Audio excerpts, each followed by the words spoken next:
is growing and growing, and our frustration is showing and showing. But yeah, we keep going and going. But it's family forever. We've done it over and over. Will we ever reach the end? How do we get through the night? Do we have to fight? How to wake ourselves to stop the winning night? Maybe we can redefine what it means to get in time. Now we take the chance to fight the fight we seek. We can make a getaway. Understand this the end. Maybe we can break away if we stand. Better way before we surrender. Better way before we surrender.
We can make a getaway. Understand this the end. Maybe we can break away if we stand. Run away before we surrender. We can make a getaway. Understand this the end. Maybe we can break away if we stand.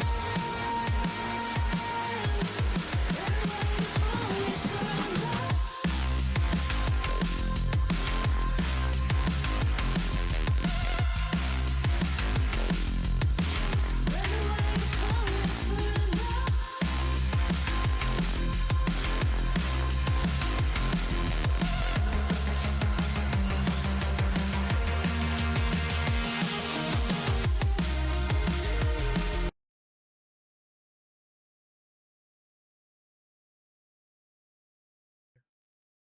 No, if we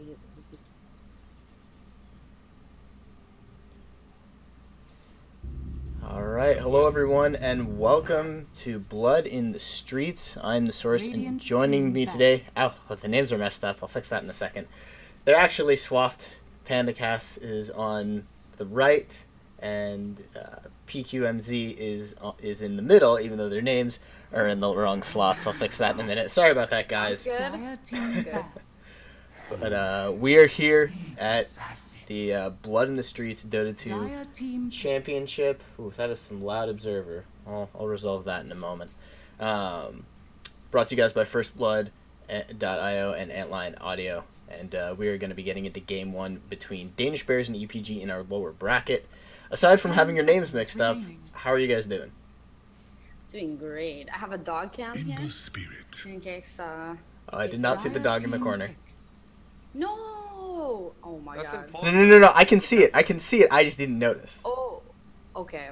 I thought you were like, you deleted him. No. The dog is real. The dog is real. So this time, if he goes like wolf mode, 10 seconds remaining. you can see it. Ah, well, no. It's happened before, right? Yeah, it 5 happens seconds sometimes when remaining. he gets like he calms down after a second.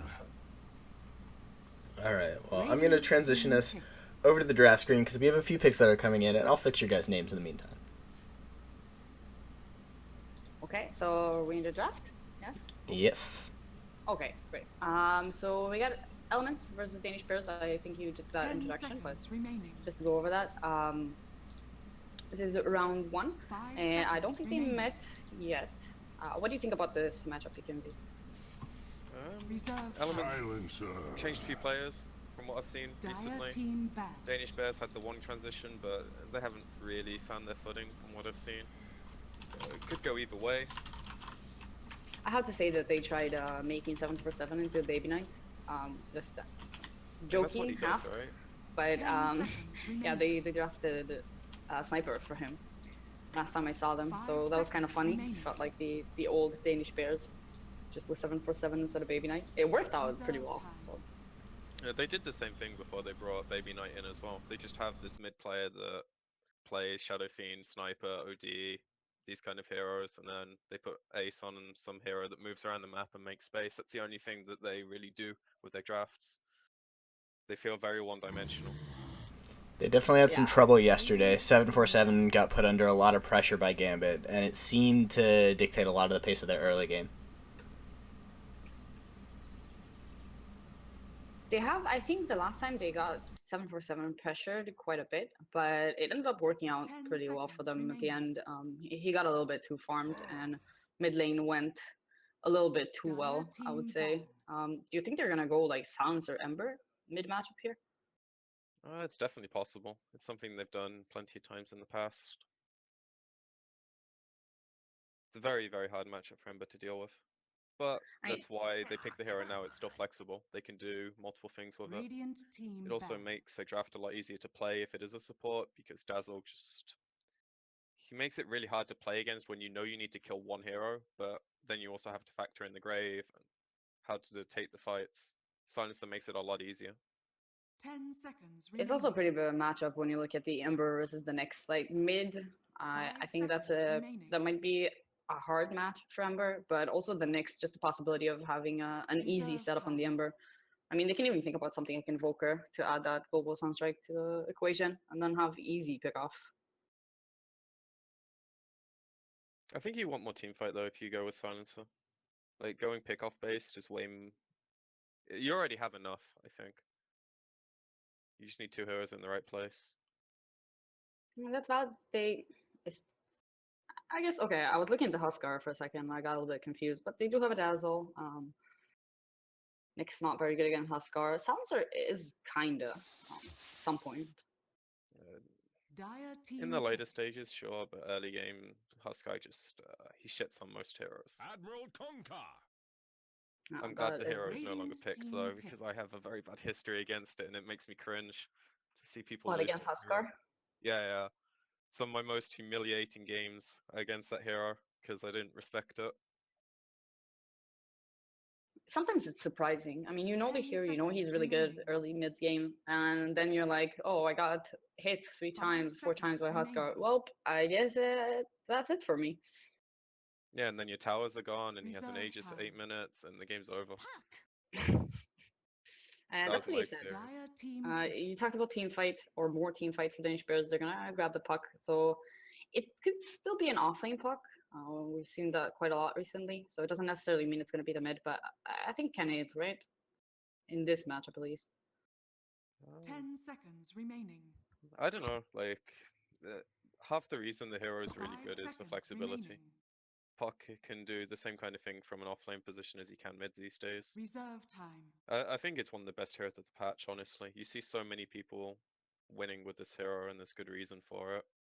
It's also really hard to play Razor. against this game. Radiant team What do you pick. think changed? I thought about it when it comes to puck. Like, what changed that the hero is suddenly good? Is this just a meta shift that the hero is suddenly very popular, or like something else? I think the change to the offlane made it a lot more 10 viable seconds because it's not remaining. necessarily a hero that puts pressure early and Drow then uses a Ranger. shrine and bullies heroes out of lanes. which was Dire what team people were ban. picking the previous patches. But it's a hero that can kind of sustain in the offlane. It's hard to kill, and it's always had like good matchups mid. I don't know. I Radiant swear I team wanted to say ban. Drow. I swear, and I was like, I'm not gonna say it, and now I regret it. You can cut me off anytime, but yeah. Drow's not a hero I've been a fan of this patch. Really? No, I 10 think seconds it's remaining. like heroes like Razor and stuff are generally pretty good. 5 seconds remaining. If you get off to a good start in the lanes, you can make the aura work for you, but Reserve Drow's time. just very volatile. But it's something Danish bears really like to do. Radiant They team kind of pick. I thrive think on I these kind of like it, momentum-based drafts. especially if you combine it with like you have the silencer, who's I don't know, can be mid, he can be a support. Either way, he's gonna benefit a lot from that. And the puck as well, like it gives you so much freedom 10 and really good seconds lanes, remaining. at least for the puck. 5 seconds remaining. And the only thing they're really lacking at the moment is someone to kind of Reserve go in time. for them. Nyx is not the best. Nyx is not the best. Like you want generally with Drow lineups, you either want someone that's going to hit the tower and zone heroes out, or you want a hero that starts a fight. And Puck can do that, but what happens if they go on Drow? You press global and you hope they didn't cast all their shit and Drow already isn't dead. So are you saying like go something maybe more defensive here that can at least help out the Drow in case that happens? Because they do have the silencer, so they can to some extent guarantee sorry, that they can get their spells out and everything they need to. I feel like they're going to pick an offlaner here, so their options would probably be something like Tide, but they already kind of have Nyx for that, and then they only have Drow as a core. Puck can scale with items like Dagon, but the game gets a lot harder when you're relying on him to like use multiple Dagons in a fight when Drow's your only core. Witch doctor. Okay, so silence a mid, Puck off. Dire That could team work as pick. well. Okay, another Underlord. So apparently Underlord is back. I don't know if he's entirely back, but Who I mean, picked it's it some team recently? fight. Yeah, it got picked like twice or three times in the summit. It's coming back. I don't know. Some people it feels like one of those heroes that you either love it or you hate it. Some people can get behind the hero, and some are like, this hero is just bullshit. Doesn't do anything. Doesn't give It anything does to a the lot draft. this game. Yeah, It's I think really so bad. too. Like Drow auras and stuff kind of mitigated slightly. It's a hero that just is a really annoying in the lane. You run the Dazzle down there and suddenly you're not really zoning 10 him out. seconds remaining. You might kill him if he overextends, but Drow's really weak 5 early. seconds remaining. Yeah, I think he should have a good lane, and it's also just some deep push. Like in case they want to group up, go push some towers early with Drow Ore and everything. You put in the Firestorm, and then it's really hard to push into that. Same thing for Roche. That's A true. lot of area denial, and they also have the ability to move heroes differently now. Because you can always get to the towers you need to defend if Danish bears go 5-man down a lane. So you're saying you're on board with the Elements draft this time? I really like the Underlord, so I can get behind that. I'm also a huge Razor fan this patch. I think But in a if way Danish that bears... Sorry, go on. their draft is just easier to execute. I feel like for Danish Bears, they need to snowball. They need to get a lot done early game, and if that doesn't work, then they have a draw lineup that is behind. That usually doesn't work out. And for that reason, I'd almost say it's easier to play Danish bears lineup, because they have one or two things that they're going to do, and it's either going to work or it's not. And if it doesn't work, that's when the game gets really hard for them. But when it does work, Drow's going to pick up an Aegis, they're going to take some towers, Silence is going to press global whenever anything happens, and they're just going to kill people. So if they You can make it get to sound that point, I really think it's a really easy game for them. But for Elements to let that happen, I think they have to screw up a lot. So I'd favor their draft, but it's definitely possible that Danish Bears can get off to a good start. When it comes to lanes, there's not going to be any huge surprise. Sestuju is going to be on the offlane puck. 747 on the mid silencer. Do you think they're going to keep a lot of backup for him? I imagine the Knicks will move between the lanes as needed. How's that matchup, by the way? Like the 30 seconds to battle. wait, is it? Ember Silencer? I was looking for a second to decide if it's not Razor mid, but no, that's Illidan. If it's one-on-one, it's like 80-20, I think. To Oh. Silencer. Really? I really don't see how Ember stays in the lane. He's gonna have to tear through a lot of region if he wants to stay in the lane. But that's why there's more heroes on his team. The Conquer probably comes in, helps The out. battle begins. It is quite difficult for Silencer, I'm sorry, to take down the Flame Guard. Yeah, he doesn't need to, he just zones with the glaives, and then you play defensive when he has guard up. You let him push the wave into you, which gives him rune control, and that's kind of the only way he wins the matchup, if he gets a good rune and then can capitalize and kill you. But CSing's pretty hard when you don't have flame guard up, and he also has Drow Aura, so he's hitting for like an extra 18 damage at level 1. If he uses his glaives. That sounds pretty awful when you Yeah, put it's it like that. Soul SF. What do? You just take it. And they have a Kunkka, which is not the greatest for position to try and help out mate. I mean, there's not that much that he can do against a Silencer. He's only useful when he gets like level 3 and the Ember's strong enough to be able to go in. Which, if he's getting zoned and he's like half-life the entire time, Conquer can never really commit to going in because you just get a turn kill. And then Conquer's probably not going to be able to even finish the Silencer. But for now, they're not even going to invest anything into the mid lane. I think this is one of the first game in a very long time that I actually see a 1v1 mid.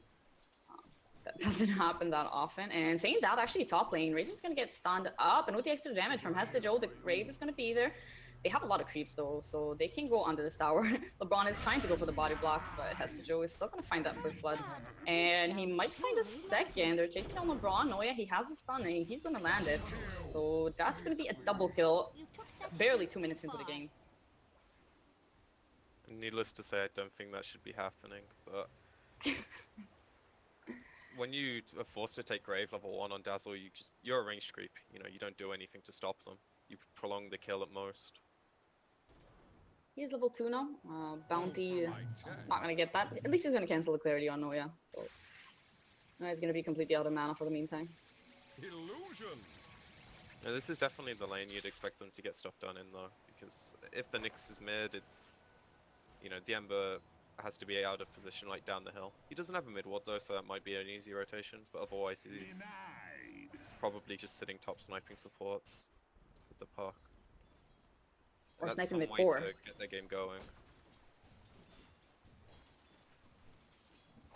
How long do you think that they need here? I mean, EPG, they don't have that run at your face kind of lineup, but they can definitely do things. Is that like level 6, maybe having boat up, things like that?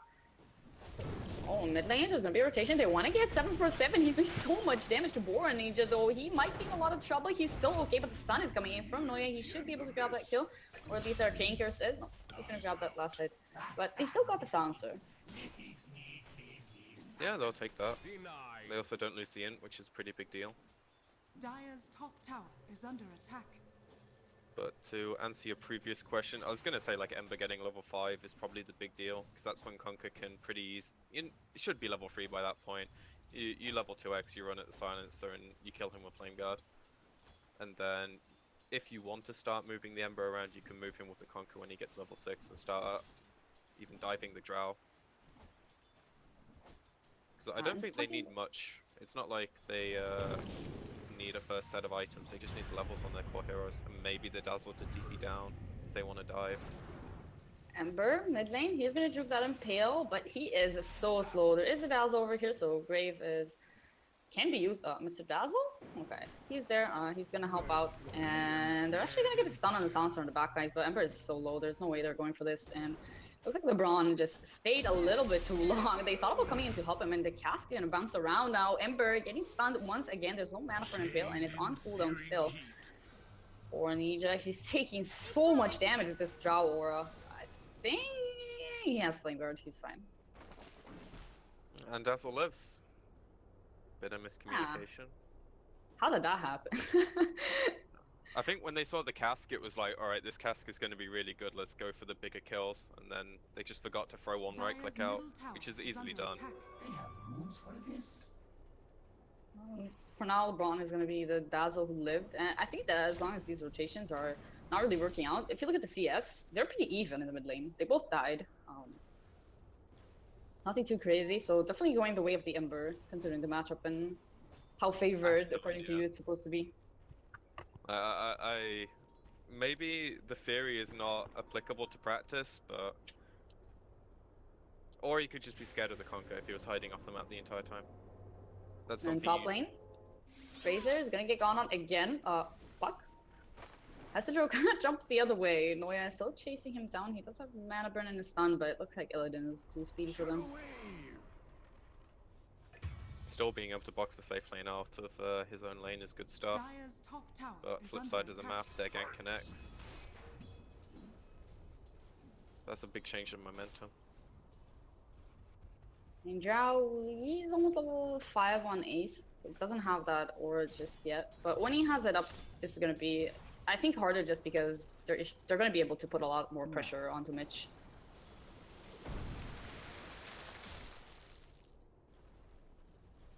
This is not easy for Drow now. This is why I kind of really like the Underlord pick. It's super tanky, it lets you utilize the fact their safe lane is really weak. The only time you're scared of diving is if Nyx is able to TP or if he's already there. Because what's Silencer going to do if he rotates? You just move away from the TP. Even if he has global, it's hard for them to capitalize if they get dove. The only thing they have to be scared of is Puck 6, which is still a ways away, despite getting the early kill in the lane. The rune of regeneration. CC is gonna get caught over here. The follow-up Impale is gonna connect, and these two supports, they should be able to get the kill. 747 walking in just to grab that last hit for himself. +2. That's true. First +2, surprisingly. Yeah, the infinitely scaling core is now online. I mean, you gotta love it. Like, when you play this hero, sometimes, even if you play support Silencer, and you just get be a part of a lot of kills on your team, and then you're like, oh guys, you know what? I kind of have +40 int, and I hit pretty hard. And that gets really fun as a Silencer. It's a good feeling, but the worst part is when you're playing these mana-reliant heroes on the other team and you just happen to be dying in range. Bottom lane? They're gonna take on Mitch. The tanky beast is down. Things you weren't meant to see, such as tomorrow. Sorry, I interrupted you in the middle of the sentence. Yeah, it's fine. I'm just That's scared. It's kind of really what- weird not being the observer. So I'm like calling out things. Feels weird. That's something that like Danish players need to be doing as much as they can though, because if they're killing the Underlord, then you can't be the one diving the Drow. But now they get that kill, and guess what? Their support's out the lane, Drow's dead. Not so If they land their safe, spells. eh? Now they're chasing. It's taking some time. It wasn't the smoothest, but Drow is still down. Yeah, and this is what I meant with like the Ember moving when he gets 6. They're not really in the best position to take the tower if Danish players want to come and defend, but it's a good kill for them. Radiant's bottom tower is under attack. What do you think about that move towards? I've seen it in the summit, and from what I heard from people, that's the new kind of route that you go for a really weird build on Ember. I mean, Envy did it with the what was that? Was that Blade Mail Pipe? I think that was. Like not going into the Veil Maelstrom, kind of a standard build since they added talent. Gold for my chest. I think Veils are super value this game. Like all of your heroes except Dazzle get a lot of mileage off it, so I wouldn't be surprised to see him go for it. But you can make an argument for Blade Mail. If you get globaled and they're worried about Blade Mail damage, they're not gonna follow through and kill you, or they're gonna take a load of damage and then your team can maybe get some turn kills. Oh, they scanned him. for CC. They know exactly where he is. They're gonna silence him up. He's gonna try to go for the TP out, realizing that there are way too many heroes around him. So that's gonna be an easy pick off on him. Giving Rise the kill. Very friendly. Space, I guess. Radiant's bottom tower Ember is going for under attack. travels, or at least that's what he has queued up. So I'm not sure. It's one of those heroes where travels kind of means that you might want to go for early rotations. Oh my god, he's taking so much damage. This is disgusting. Yeah, this is the problem with Ember, but I think travels make a lot of sense this game. Just it lets you join every fight you want to be in while still being efficient. Dire's middle And tower this is not under a game where you want to be underfarmed because there's so much physical damage and there's enough silence in the other team as well. That you kind of need enough items to be able to survive. Whether he wants to get Yules, Manta, BKB, he's gonna need a out tool, and then he's also gonna need like 1 or 2 initiation items like BOTs and Blink maybe. They do have the X, which is a nice combination with the Ember, just because you can X him, you can let him initiate, and have a safe way out in a way. And the Dazzle. So they have some saves. Bolt is there as well. Dark Rift, I'm sorry, why did I say reality? Because this is a new hero, right? We've never seen it before. Yeah, pretty much. I haven't seen it in forever. I didn't get to cast it at least. And okay, mid lane, there's a disaster. They already get 1 kill. And Boron Ninja maybe get a return one. Hestager dropping really low. He is going to drop at the end. Dire's So at least they got something out of that one. Yeah, the Dazzles are not exactly doing too much in these engagements. Kind of feels bad, man. X on 747. Torrent is going to be there. He's going to get the stun on the both of them. Spike Gear Pistol to negate basically no damage. And they're finally going to grab their first tower. 11 minutes in. Not that early, considering it is a draw lineup. I expect it to ramp up now, though. They might play a bit more passive until Puck finishes his Blink, presuming that's his first item. Could also just go Veil, you know. You don't need to initiate when Nyx can do it for you, or you just run at a tower. And having He has the a lot extra of gold fighting saved up. potential. So I assume it is going to be the Blink. He has 1500 gold. He can get the Blink fairly early. Radiant's Even bottom without that. tower is under attack. I think I'd actually prefer Veil this game, other than the fact he's really underleveled. Veil is just Radiant's bottom tower it helps you has fight them fallen. so much easier. And that's kind of the main thing with draw lineups, it's not Dire's always the top tower initiation. is under attack. Because they're going to come to you Dire's at some point in the structures game, are and you just need to be able to fight them. You don't have to worry about going and finding them. That's the luxury Dire's of top having tower is so much under right-click attack. damage on towers. And in the top lane, they Dark Rifted to the top. The tower is almost dead though. They're still looking to take this fight. Cast, bouncing around. They're looking at 747, but Global Silence is there. Razor trying to tank up through this. Don't believe he can. He's just gonna die. The boat is gonna come in now. Mitch is dropping really low. They are gonna get the kill on 747, so far an even trade pretty much for both teams. Now Noya though, he's in a lot of trouble. He's gonna get X back and he should drop the cask. Noya, okay, there's another remnant and that's gonna secure the additional kill for them. Bronze still helping out. There's no grave available yet. Hestajo joking to the other side, looking at the kill on CC. This fight is going all over the place. Ember completely out of mana at the moment. I don't know if they can chase this though. They're gonna find a Dazzle. That's gonna be a nice little kill for them. And it looked even.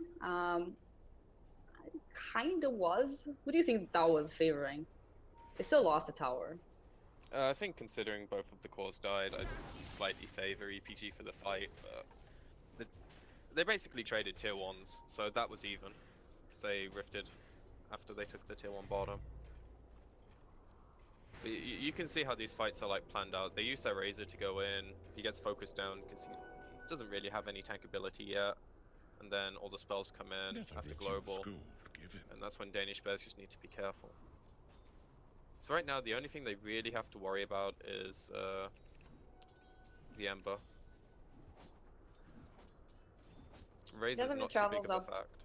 He is going for the blade mail indeed, like you mentioned. I mean, it's a pretty good blade mail game. Probably gonna go for some more defensive items later on. He took the damage talent as well, so maybe That's a new slightly less. thing. casterish. I haven't seen a lot of spell amp recently. I still like it personally because I'm a big Radiance advocate, but in games like this where you don't have time to build like Maelstrom and stuff, the damage just helps you farm more. And The thing that amp I is like really most nice, about it is but you can go for a hybrid build in a way. You get the spell amp and then you can still go for damage items, but that spell amp is just so good early game.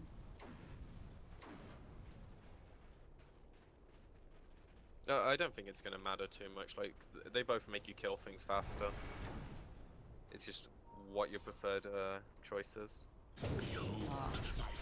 That's a little bit deep, Ember. He just jumped into 4 heroes, hoping that his team is going to be able to get there in time. The boat is going to claim 1 kill.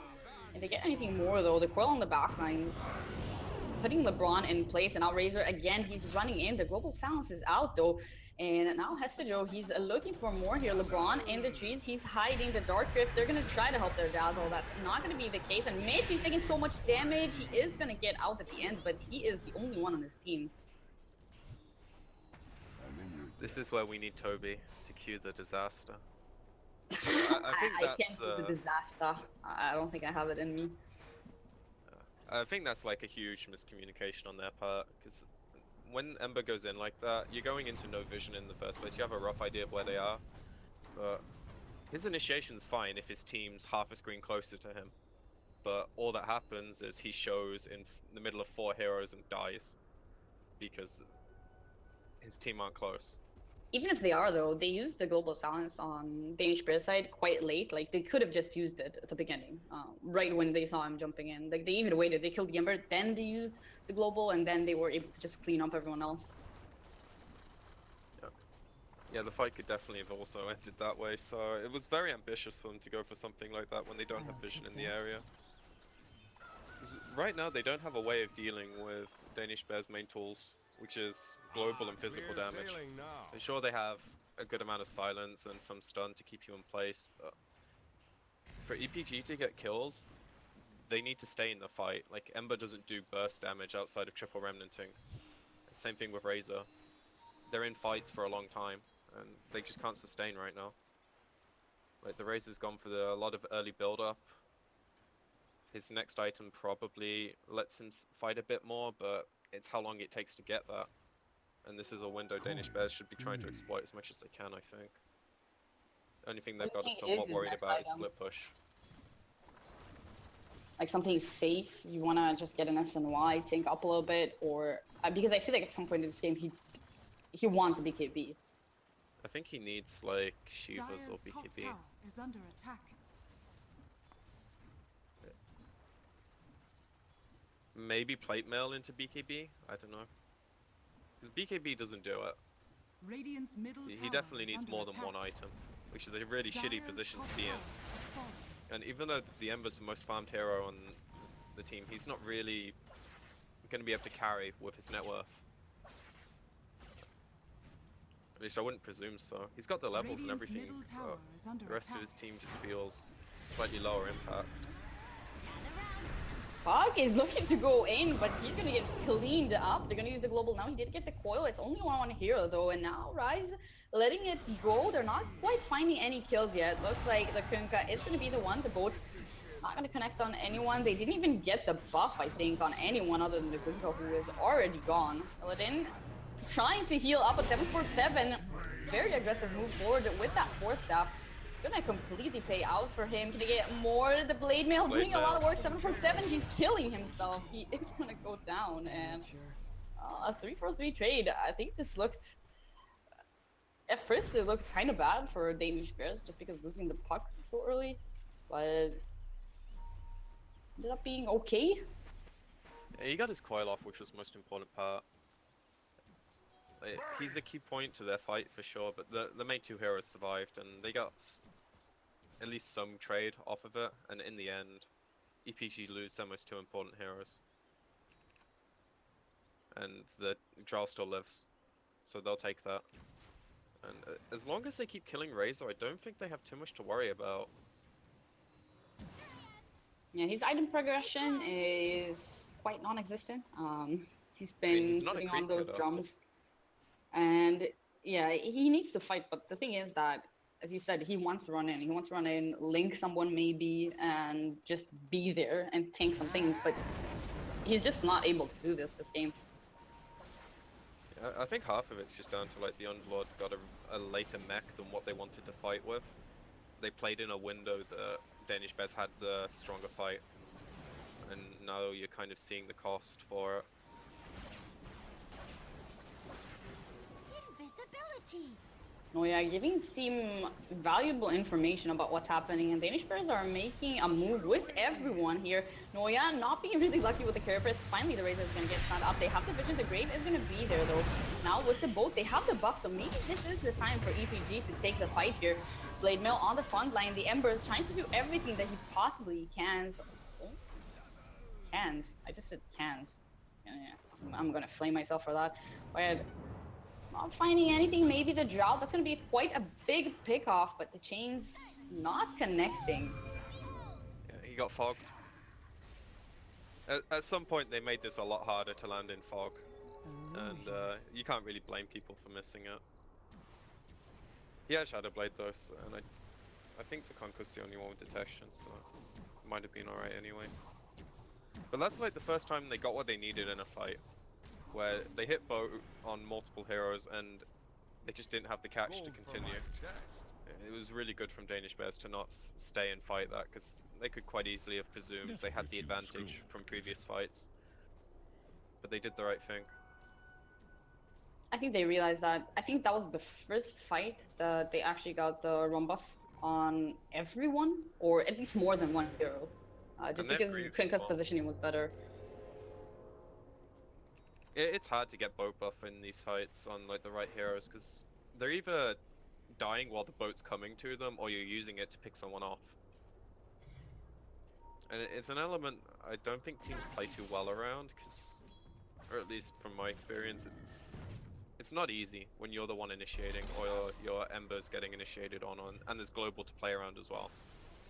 Radiant's middle Like if tower Danish Bears has see a been fight, they denied. can take it on their terms at any point. EPG, it's a lot harder. But as the game goes on, I imagine the tools coming in are going to help them a lot more than Danish Bears are going to get. Because they're only going to hit harder, right? Their draft doesn't change too much with items, other than maybe Nyx getting a blink. And Drow getting maybe BKB.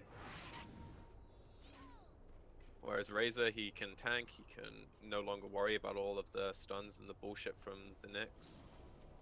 Ember gets way more damage with some items, or the utility to stay alive and actually be able to use his spells.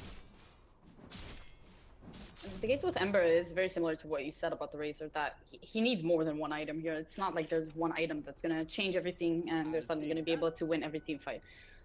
Like he's going for the Yules now. He needs some sort of solution, obviously, against the global silence and the puck silence Dire's and bottom the gust. tower is under So attack. there are a lot of silences that can completely mess up with what he Radiant's wants to top do. tower has fallen. But so far they're getting good trades. Dire's They're gonna structures trade a are tier 1, fortified. and are they even getting this? They're coming in to Dire's defend, but bottom again, tower it's a little is bit under too late. attack. Dire's bottom tower has fallen. You know, this is kind of what EPG want though, where it, Radiant's they're able top tower to is under have heroes attack. on the other side of the map to where Danish Bears are and maybe force them to split up. If they don't split up, then they can just continue split pushing. 'Cause they can defend their towers decently with Torrent and Firestorm. They just need to like not get jumped while they're defending. And then it lets their team kind of make up the net worth loss by farming more creeps. They did just finish the BKB though, and Ember also just finished his Yules, so if they want to fight, this is the best time they'll have, where they've just got all their items. But their vision sucks right now, for where Danish Bears are. Like, you don't want to fight under this ward, which is pretty common whenever anyone pushes here. You expect them to have it. So they kind Yeah, of need to like definitely. not fight there. Their vision is very defensive. They have a lot of wards to. It looks like basically scouting out the Nyx, like a lot of sentry and observer combinations in the jungle, just to allow their cores to farm. But when it comes to defending this, they're coming in. As you mentioned, they have the BKB. Illidan can run in. Obviously, he can't. I guess he can just run in with a BKB and hope that's gonna work. The only problem with that is they can just run away. Like Yeah, if that's Razor's the one hitting them, they're not scared. They'll just wait the BKB out and then they'll turn, and then EPG are in more of a shit show than they would have been if they just wait. so what But if is the game the stalls answer? out, it's good for them. I mean, Silence is a monster late game hero, Double but damage empowers me. and also I've never seen Ags on him, Ember so I strength. am Now curious rekindle. how big Come an impact it to is. me. I don't think I've even seen it in pubs. I rarely see the hero. Oh, But anyone we're that's about to silenced find when he out. hits them is gonna melt. That's a given. Radiant's bottom tower is under attack. EPG are thinking about going in. This boat is not going to connect. It is going to give the buff to everyone, but again, it's this catch problem. I think Bornija, he knows that if he's trying to just jump forward and find some sort of kill, it's going to end like the last time he did that, where he just evaporated and they weren't able to really find any follow-up. Looking at Hasta Joe. Oh, wrong direction. It was 50-50. Yeah, if they were playing with the information we had when they went up that hill, that fight's completely different. But if the Ember suddenly grew some balls and went, it could have been so good for them. I don't blame him though. The last time he did that, it ended miserably. Oh yeah, like they have a tenth, if not less, of the information that we do, so it's really easy to. I think they did the right thing because they missed all their spells and they were fighting up into an uphill situation. So now they're just gonna have to give Roche away though, because they aren't in position to defend early enough. I don't think they're realizing that this is happening. They know. Oh, they see Noya. Never mind. They see Noya here. The radiant. And Thought their they didn't have vision's vision. mostly around the pit as well, so they definitely knew what was going on. It's just too hard for them to like go in, I think. Rush fights are one of the most chaotic situations in the game, which generally favors the team that's ahead, or has the easy to execute team fight. And EPG need a lot of things to go right. Like they need their both buff hitting multiple heroes, and they need to not get silenced by this. Ember? Yeah, he just went in. They're gonna use a global razor with a BKB on the front lines. It's only on the Nyx though. They're not doing a lot of damage to the rest of the heroes. Ember is gonna get silenced up now with the death ward. Everything is going. They are gonna get the boat. So 747 is down, and this might be a really good fight for EPG. TP out on the Witch Doctor. Okay, he's gonna get X, so they're gonna find a third kill here in this team fight. And you said growing some balls. That was very ballsy of the Ember, and it worked out really well for them. Yeah, the focus was completely split. Like Drow comes in from here, gets a two-man silence. They pop global when the Razor can just BKB it off, and Ember's in the back line here, drawing a load of focus. You can't kill him because he has yours. Radiant's middle tower is And under by attack. the time everything was said and done, the cores on Danish Bears just weren't hitting heroes, so EPG weren't scared, and now they also have the cancer items. Like Solar Crest just makes it really easy for their cores. And now they get to abuse the Thunderlord hero, where they just secure a tower for free and get out. Has fallen. Notorious Taxi. Other than the Solar Crest, they also have Talisman of Evasion on the Razor. I'm not sure if that's going to be like a halberd, maybe. I don't think it's going to be a butterfly. I could go along with a halberd. It's basically instead of the Shivas, which I think makes a lot of sense. The Silencer is going to do a crap load of damage, so just halberd him. Drell's not the biggest right-click threat when you're on top of her, but the Silence is a different kettle of fish. They do still have that Aegis, so they can try to go again. Maybe this time with the Sentry. Clear, they couldn't know that the Ember is going to be invis there, which kind of led to having a really good fight for them. But they can still go after that. Let's see. Illusion. How's the new net worth thingy works? Do you know that? Like suddenly it appears, and sometimes it's just, oh, I guess under 5k, it's just out there. It's garbage, is all I'm gonna say. It's horrible. Yeah, I hate it too. Just give me my bar back. It was so simple. It was amazing. Yeah, it was everything you wanted as a spectator, and now this shit. It's like when The they change percentage icons was on Twitter worse, for though. no real reason. You need to change that. I don't agree with, but Yeah, but I mean, they the didn't change it percentage. for like a reason, you know? They're just changing it. And same thing with Twitch. It triggers me. When stuff works, why change it? Because, come on. For some reason, this match shows up as a best of 5, by the way. Just a heads up, this is a best of 3. That's it. I needed to point that out. But I And think one the. team is not ahead like it says on the Oh, right, right. Yeah, that's also true. Uh, lobby hosts failing.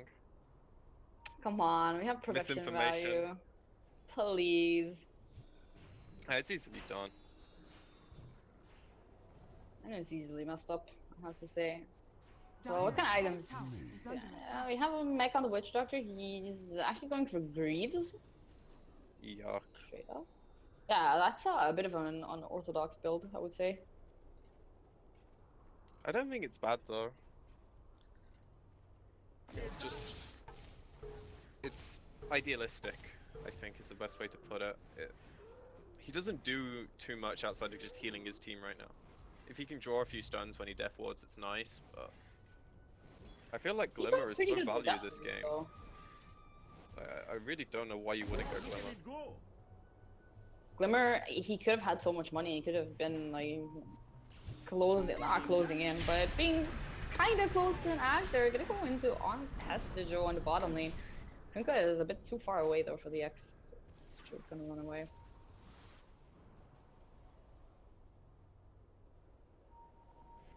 I never noticed this, but Witch Doctor's talents are amazing.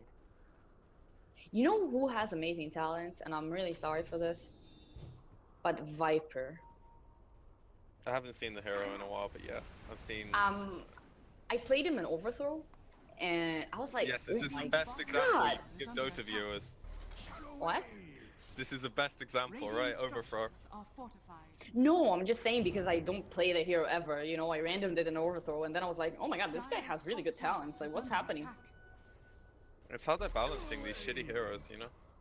Radiant's He gets like bottom 10 tower agility is or under something, attack. level 10. Dire's Razor top gets tower 15. is under attack. That's why 50 is Razor's it picked 15? and Viper isn't. Radiant's bottom tower has Is it been 15? Yeah, I'm Razor. Oh my god, that's 15. Okay. It's quite It's a not lot. why he's picked, but it's pretty good. It helps. It helps, definitely.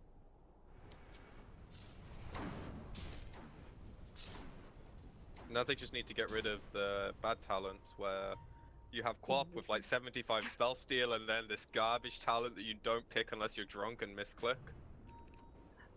Are Danish Bears actually going on this? They This don't is a have lot that of buff. changes. 747 is going to be on the back. Ember's going to jump in. Global Silence is going to get used. They do have the Yules on the Ember now, so if he wants to use it, he's okay. TP out on 747, realizing this is a really bad fight to get. Noya, yeah, they're going to get the Yules, and this is going to be their Drow getting demolished. I can't believe they went in on that. They just got put out. That was a good TP from the silencer. Never refuse gold given. Kind of saves the engagement a bit. They only lose their draw when they could have lost 4 pretty easily.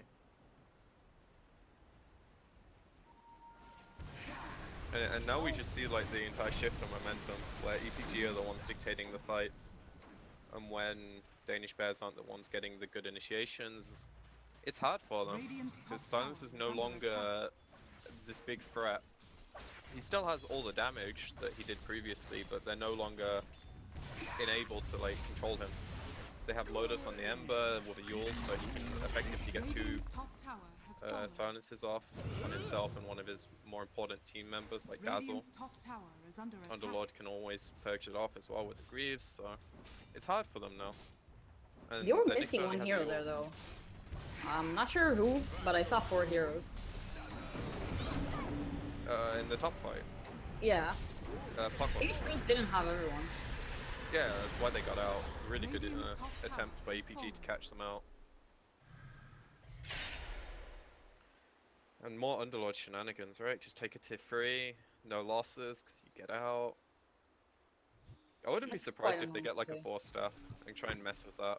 They already have 2 Hurricane Pikes, but those are a lot harder to use. I actually saw yesterday in a game. I did not know it works like that. But if you have Pudge and you hook Underlord, like right when the ultimate Gold like works, or however you want to call it, like right when it triggers and he's supposed to be back, then he just lands in the hook. It's really weird. It's the same thing as when people TP, right? He just displaces the hero. I'll take that. Yeah, I guess, but that was because it feels like with Underlord he should always be able to get out unless you like XM or whatever. Or you're QP and you hook him at the right time. Yeah, that's But they don't really have any tools this game that enable them to do that. Yours doesn't work, so they're relying on force staffs to get people out.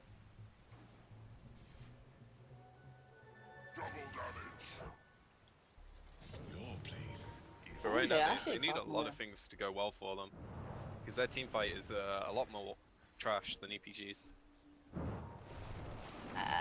Born Especially Ninja, when this hero's he's getting caught. going. chained in Syria. He does not have the Shadow Blade. They need to stop him from TPing out though, and they cannot. That would have been a huge pick. But they get Roche instead if they can take it quick enough. They don't have the most Dire's damage top though, so tower is this under might attack. just be a really good chance for Danish Bears to take a fight. They have all their tools. A DD Underlord with Solar Crest. I mean, they take it a bit faster than I thought actually, but I don't think Danish Bears know. They probably don't presume they can take it. Their draft is not very physical damage heavy. It takes them a lot of time. But now, despite whatever net worth advantage Danish Bears have, it doesn't matter anymore. Roshan has You don't fallen to factor the that ground. into the fights when you're playing against Aegis Cheese and a team that can just tank through all your crap if they execute. Yeah, it doesn't feel like this game is very easy for Danish Bears. Dire's bottom And the tower lead I is mean, quite if they get gone. picked Oh, by they have this- Hex on the Ember. That is a really good one. He had cheese, but no chance in hell to use it. Yeah, they got really greedy though, just sending the Ember to Dire's bottom defend. tower is under But attack. they also didn't know about the Hex. I thought they're just gonna Dark Rift there, and maybe they can turn it. Now Illidan, he has items on 7 for 7, but again, the TP out. Yeah, their Kunkka needs some I'll take mobility. that. Dire's bottom tower is under attack. The Solar Crest is amazing, but They already had one too. I was a bit surprised by that pickup. it's so good. Having two is not a problem. No, I'm not saying it's a problem, but I mean, there were so many fights, and yeah, I went See you in the spring. Dire's Oh, middle missing that tower one. is under attack. I try and catch Sesajo, but he is. He Very has to mess difficult up a catch. lot of things to die. Yeah. But I'm just saying, I know the item is very good. I'm not saying anything against it, but they have been TPing out in their faces Dire's bottom so tower many is times. under attack. Dire's bottom Oh yeah, tower like has fallen. I think the only item you get instead is maybe like an Aether or a Blink, maybe Vlad's even. Dire's bottom tower is Why under don't you just get attack. Yules? I guess he's never close enough to. Yeah, you're right. Okay, I'm taking that back. Just Your needs mobility. Kunkka it just feels redundant, right? Yeah, it's a bit weird, but if I were them, I would just be so frustrated that in every team fight, like 2 or 3 heroes are able to just TP out, and there's nothing they can do. Well, their Ember can get a Basher. Let's go. I kind of don't think that's happening, but No, you know, he might be getting a kill here though. can they? Yeah. Has the joke? Yeah, he was trying to go for the TP out once again, but this time too much damage. He was like facing this way, so he turned before he could blink, and then Flame Guard cancels, easy kill. Got really ballsy trying to cut the creep wave. It's a cute move, but Before I saw good punish. Sumail blinking out a Static Storm, I didn't think that was possible. Like, I understand why it's possible, but I've never seen that before. So I guess you can blink out of anything.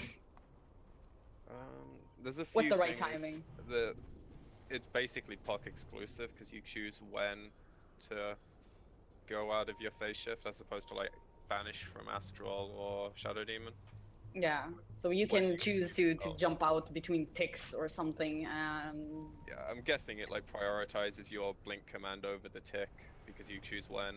Never I mean, I'm not going to pretend I know how this works, but I know it. I know the end result. Whereas if you're facing the correct way, Puck is gonna get out of nearly anything.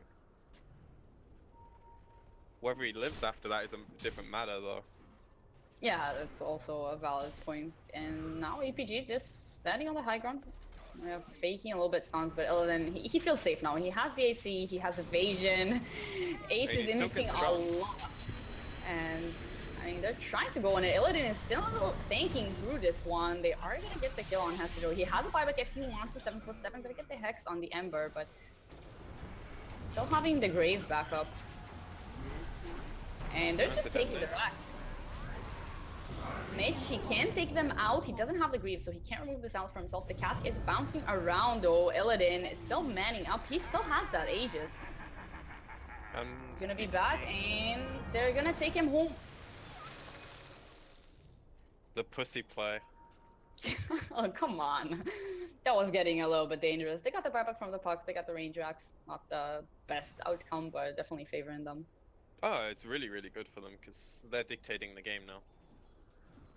Then why They made the evil? one misplay where the Ember got caught and they were playing a bit defensive, even though they had Aegis, and I think they still had cheese.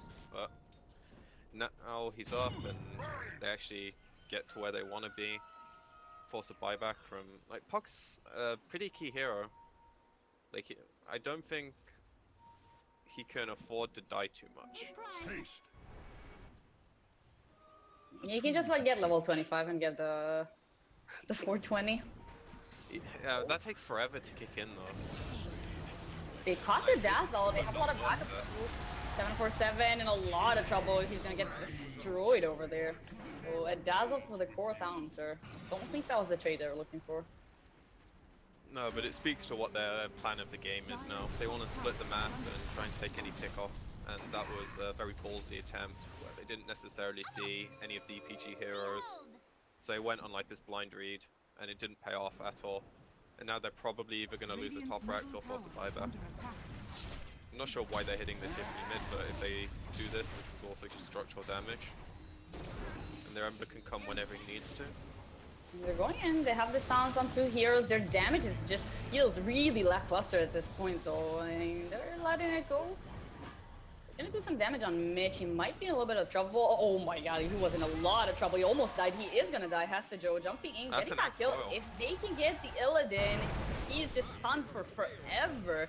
And with another hit, they are gonna find the kill on him. So a really huge fight for them. Not getting the Ember, Let me but get my arrows back, and then you they're can even gonna die. get the poor little Dazzle. It was He for has a long grave. gone. Myself. They bait mid lane by dying with their cores to make EPG throw at their base, and then they get the turn kills.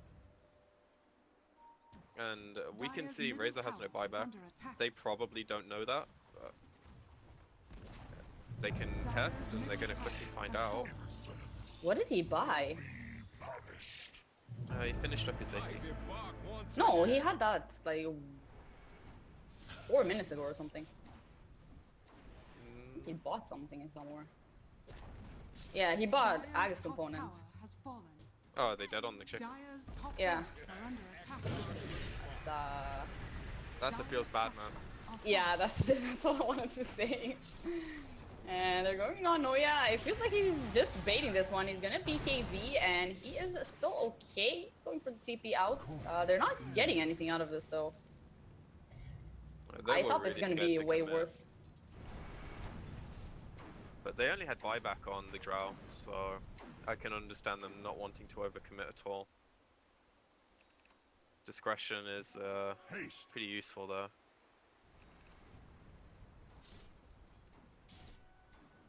If that goes worse, I think Illidan would have felt very bad with the decision to buy the Axe components. Ember strength. He had faith Now in his team. rekindled. If they lose 1 Rax, it's not that big a deal. We're at a stage in the game now where until you're considering 2 Racks, it's not something you care about. It's just a small hindrance. The most important thing for these fights are where they're taken and who gets the right kind of jump. And even more important than the jump is like how they play the counter initiation. If they can somehow like hold global until after BKB and stuff, maybe they can turn with it, then it's even better. Like chances are they're just going to press global, and EPG will use their plethora of tools to deal with it, and then they'll just run at them. And the only thing In to the really last stop couple of that is fights- Ags on Puck. Yeah, they don't have a lot of. Trying to think if there's like something that's gonna change it. I think the MKB on 747 is gonna make quite a difference because their damage just looked pretty bad in the last few team fights. Other than the last one that they won, the few before that, it just felt like they're tickling the EPG heroes. If they can connect the hits, they do damage, but when Solar Crest and Rum is also mitigating any hits they do land, it does look like they don't do any damage. That's just kind of all what EPG's structure is with their team fight. Dire's top barracks are under attack. And now they're just getting ratted. Ace, he's just there. He has a BKB. He can go for the BKB TP out, and that is going to be exactly what he's Under doing. attack. Dire's bottom tower is under And attack. if they can continue doing that, then why not? The only way that's changing is if someone wants to buy Basher. Abyssal Ember? Nah, I don't think that's happening. I mean, they should highly consider it, but I guarantee you he isn't. I think Underlord can go for it. It's a bit unorthodox, but come on, Abyssal Underlord. It even fits. You should kill yourself for that. Just But it fits. get out. Oh, that was great. You're just a flamer. You're just a flamer. That was amazing. Whatever you He's say. in a really good position. He broke the smoke. I think they caught a glimpse of him. Finding the better target, finding 747, the use is there to stop the TP out and realizing that 747 is very dead. But in the meantime, the bottom lane has the Joe getting some routing action done once again. 747 is down. They got another tower. Hestejo is hiding here, considering to maybe go in again. He's gonna kill a creep wave and back off. On the other side, they might find an additional kill on the Nyx. And yeah, looks like Noya is very much dead. Caught up by the gem. Very recent pickups. So. Wait, Ace. Where are you going, Ace? Okay, what is Hestejo doing? Okay, he's killing CC, I think. He's healing up, but, well, Ace, he's doing it again. They're gonna get the full lane racks in the top lane. And Hestejo, I mean, he's still here. He's gonna go for the TP out. They don't have the vision on him on the other side. Ace is going for the TP out. Dire's bottom barracks has And they even got the range racks bottom. This is very tilting to watch. Yeah, this is almost taking back to the split push era. They're playing it really well, actually. Like, Giles pushing his hero to the limits, and it's like he just knows there's no way he dies. Even if Razor has like 3-4 seconds of the TP to link him, he can't connect the damage. And Ember is still going for the Octarine, which, I mean, let's be realistic. In the middle of the game, are you really going to consider that an item no one ever buys is suddenly the way you win the game? Isn't that what makes you a pro player? No. And bottom lane has to Joe. That's what He makes just- you the best in the world. Being a pro player is completely different. Don't get flamey. You I'm were just- doing great so I'm- far. I'm I think I speaking the tilted truth you a here. little bit with the Abyssal Underlord, which I No, that won't was blame you okay, fully, but The thing is, like, this is where you define pub stars from people who, you know the game. they're gonna put back on the Dazzle. They want to go aim. Nyx is control for the meantime. Good spike Carapace. They're still gonna be chasing him, and Ember, he's looking at another target, looking at Rise, realizing that there is no way for him to stop the TP. On the other side, they are gonna get the kill on the Nyx. This is so good for them. Yeah, finally something is going their way. It felt like they were kind of this crumbling. Lane's here, this lane's here, they can just do this, or they can do this, and they have like their moment of respite where they get to choose how they use it. And Ace doesn't have his travels and is not in a position to actually go in raft this time. Buyback on Hestejo. They're going in. Illidan with the BKB though. He's taking tons of damage from 747. That's looking a little bit painful. He I needs to break not break the the coil. He is gonna break it. That's 4.5 seconds of stun on the back. But No damage. again, yeah, like Ace, he's not doing anything. The dagger is gonna be there, but Illidan's still gonna be able to walk away. They're only getting the Kunkka. Hestejo is looking for it. He's gonna see Illidan over here, and he's not gonna get him. Yours. Please. Oh.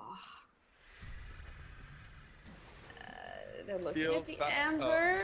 He has a Blade Mail. He has the Lotus Orb too, so he is going to be able to remove that silence. His Spirit is super slow though, and they might be able to get him. He's going to jump to the Spirit, and the last hit connects. Many a grave What is hidden in happening? these woods. That looked horrible, and then it looked good. Like the Crimson Guard just did tons of work there, Dazzle. but not enough. Boat buff. When it goes down, suddenly you start to take a lot of damage. Like they just stayed a bit too long, and then they got caught out. Danish Bears knew when to push, and now they get Dire's to bottom force some barracks buybacks are under out. attack. And this is Dire's where the game is structures just like are super fortified. chaotic. Any decision can win or lose you the game. Yeah, Ace is just working on the racks. Illidan realizing that he's gonna make the rotation there now, but oh, he's gonna break the coil. Amazing coil by Hestejo. He is gonna dag on himself, but doesn't matter. They got That's no Illidan. buyback. He has no buyback. Yeah, this It's might 20 be gold the game. away. Okay, maybe not the game. But it I might mean, be it's gonna Megas. be Megas, I think. Dire's Yeah, middle Ace is just working on the racks. They're focusing other targets. 10 more gold. And Ace, he is doing it. One racks down, one more to go. Rise creating space. He's not gonna get stunned, so he is Yeah. letting it go. And that's Megas and a I mean, dieback. Team's still dead, so Yeah, that's a GG. draw Dire's strats, middle man. tower is under attack. They managed to hold the early game really nicely, but they just didn't have a way to deal with the split push.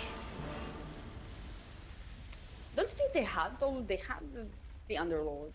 They had Or they could deal with Travels. the waves, but once they got to the base, which Danish Bears somehow kept doing, I'm really not sure how it kept being the same issue again and again.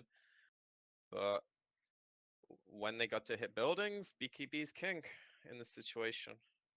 It was really, really sad to see because it was getting to the point where, you know, all Danish Bears had to, oh, sorry, all EPG had to do was like connect a fight and be able to hit buildings and they win the game. They never got to do it. Mr. Production Value? I don't know Is, where our is that production my value- is that my new name, Mr. Production I Value? told you that's your new name. You're Mr. Production Value. I'd forgotten. Yeah, good performance by Danish Bears. We do have another lobby up, so we should be able to get into game soon. But who would you guys say is your Antline Audio MVP of the game? Who really stood out for you on Danish Bears? Was it Noya or just Hestejo shenanigans? Or Ace, not Noya. God, why are they both Noya? Yeah, that's horrible. I called him Noya a couple of times in the game. I was like, I'm just hoping that no one noticed that I did it again, but I don't think I can ever get rid of it as long as he's named Noya, which is for quite some time. I'm not sure. I guess Ace or Hestejo. I think Hestejo. He had really good coils. Like the Ags made a huge difference. Just getting 4.5 second stuns twice on Illidan in a row kind of secured them the Megas and the win. I'm gonna go for whoever made the call to split push like that, which is something we can't know. I'm guessing it's Ace, but that's what won them the game. They had a lot of nice individual plays and some of the calls were really good, but what won them the game was the decision to split push like that. So whoever made that call is MVP. Is that a bailout? No, not really. I mean, it's fair because that was really what started turning the game. There was all those moments where they started getting caught, like that fight up, or multiple moments up in top where they lost Razor, the fight where Puck overextended. So there were plenty of moments where they were behind, and that call really kind of turned things around for them. So with that in mind, let's see, A lot of suspense. I'm just running production value and thinking out loud. So with that in mind, we should be getting into game 2 momentarily, guys. We're going to go to a short break, but we'll be back with the second game of the lower bracket round 1 between EPG and Danish Bears. I'm the source. Joining me is, and I'm gonna get your name wrong, because I've only seen it once, PQMZ. And That's Hi. there we go. I totally didn't just bring up a graphic to look at it. PQMZ and PandaCast have been your commentators, and we will be back in just a few minutes. This is Blood in the Streets Dota 2 Championship, brought to you guys by First Blood and Antlion Audio. See you guys in just a few minutes.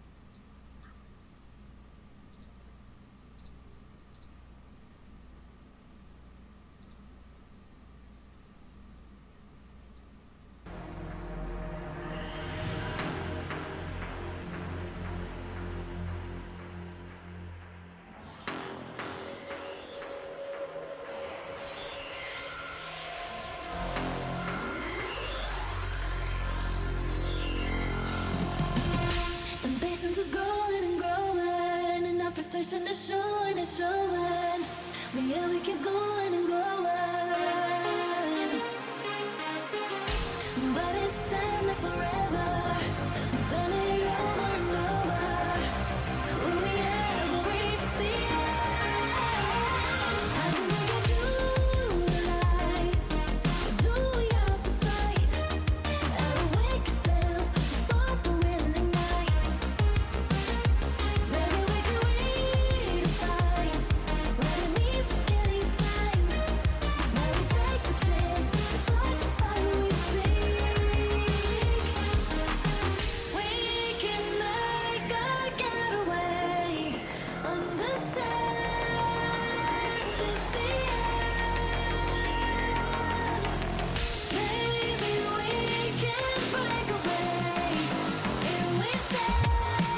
Boston, lives in a world she's lost in, victim of compromise.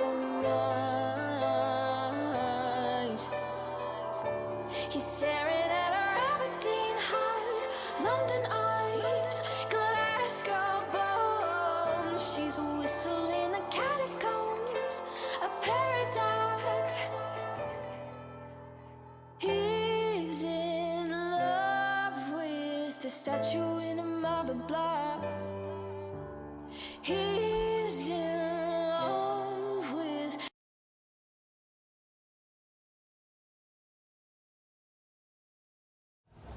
Are you tired of your streams or voice chats sounding like this? Do you want the comfort and quality of high-end headphones without sacrificing microphone quality? Antline's Mod Mic 5 is the perfect solution. Their dual capsule microphone attaches easily and securely to your existing headphones and fits within any setup thanks to the modular cable system. It comes with a cable wrap to protect your wires, an optional inline mute switch, and sounds a little something like this. Check the link in the video description to learn more. 5 seconds remaining. All right, we are back with Game 2 between Danish Bears and EPG in the Blood in the Streets Dota 2 Championship, brought to you guys by FirstBlood.io and Antline Audio. You guys just saw a commercial for the Mod Mic, Antline's adjustable and attachable microphone that you can use on pretty much any headset. I'm the Source. Joining me is PQNZ Dota and PandaCast, and we are just getting into this draft. But let's talk a little bit more about the previous game. Do you think that was, a struggle for Danish Bears to really get things going, or was that, just a issue with their composition and getting kind of pulled around the map by the Underlord? It's like PQZ said, they got split pushed to death. They didn't react fast enough. I don't know, it felt like the team fights were going quite their way, but they couldn't catch up with the mess that was going on. I mean, it kind of went the way you'd expect the game to go. If you're going to put it on paper, draft strat's going to win early game, snowball slightly. Second draft's going to get their items, be able to fight them. Game slightly turns. There's a few back and forth. Well, I'll say throws, but they weren't really throws. It's just like overestimating what you can do and the other team playing well. But then split push happened. 5 seconds And remaining. that's all it really came down to. Like, I pretty much expected Reserve Danish time. Bears to lose once the game got that late. But strategy is king. And they needed a basher. Where's my Abyssal Underlord? Short one basher. Kind of. It's not an item you'd expect them to pick up either, so when Danish Bears made those plays, I think they expected to be able to continue making them. Alright, well, we are a few bands into the draft. Nothing's been picked just yet.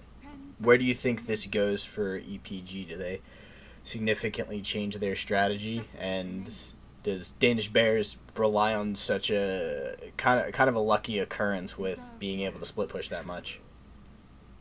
Dire team pick. To be honest, I think EPG's draft was fine. They just got outplayed in the game, so I think it's a bit easier for them to reset and say their strategy was sound.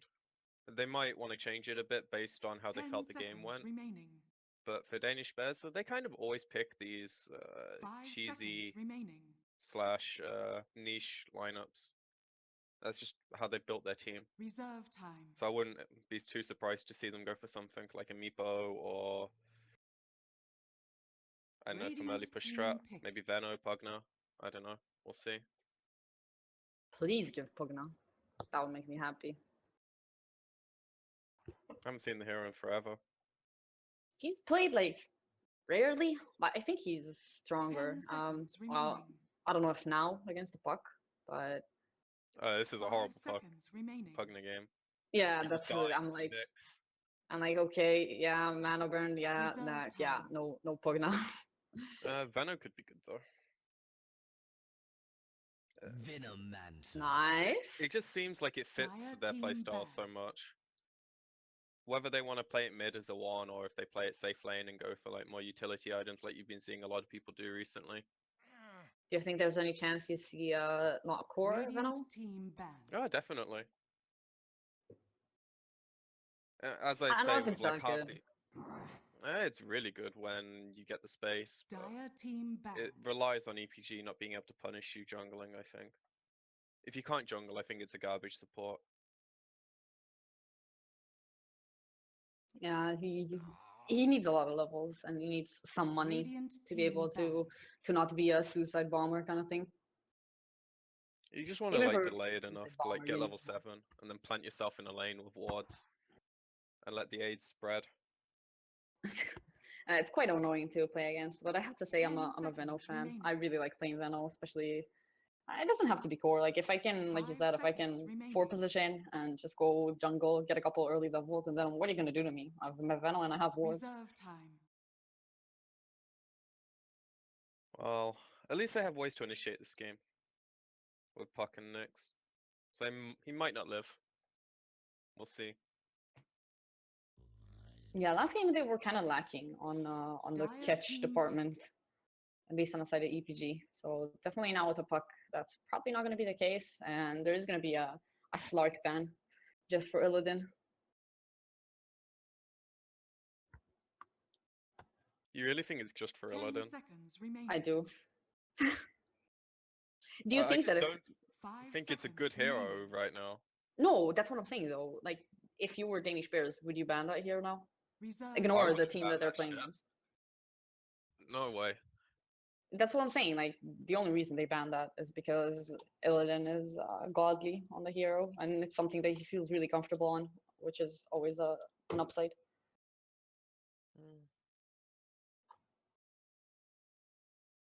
I guess it's just preference, right? It's same thing with the Brood ban. They just don't want to deal with it. Change their play style to these 1 or 2 niche hero picks. I mean, Brood, I don't know if in like second phase, but it's one of those heroes that sometimes you forget about it, and then you're blindsided by a last hit Brood or something, and then it just feels bad, man.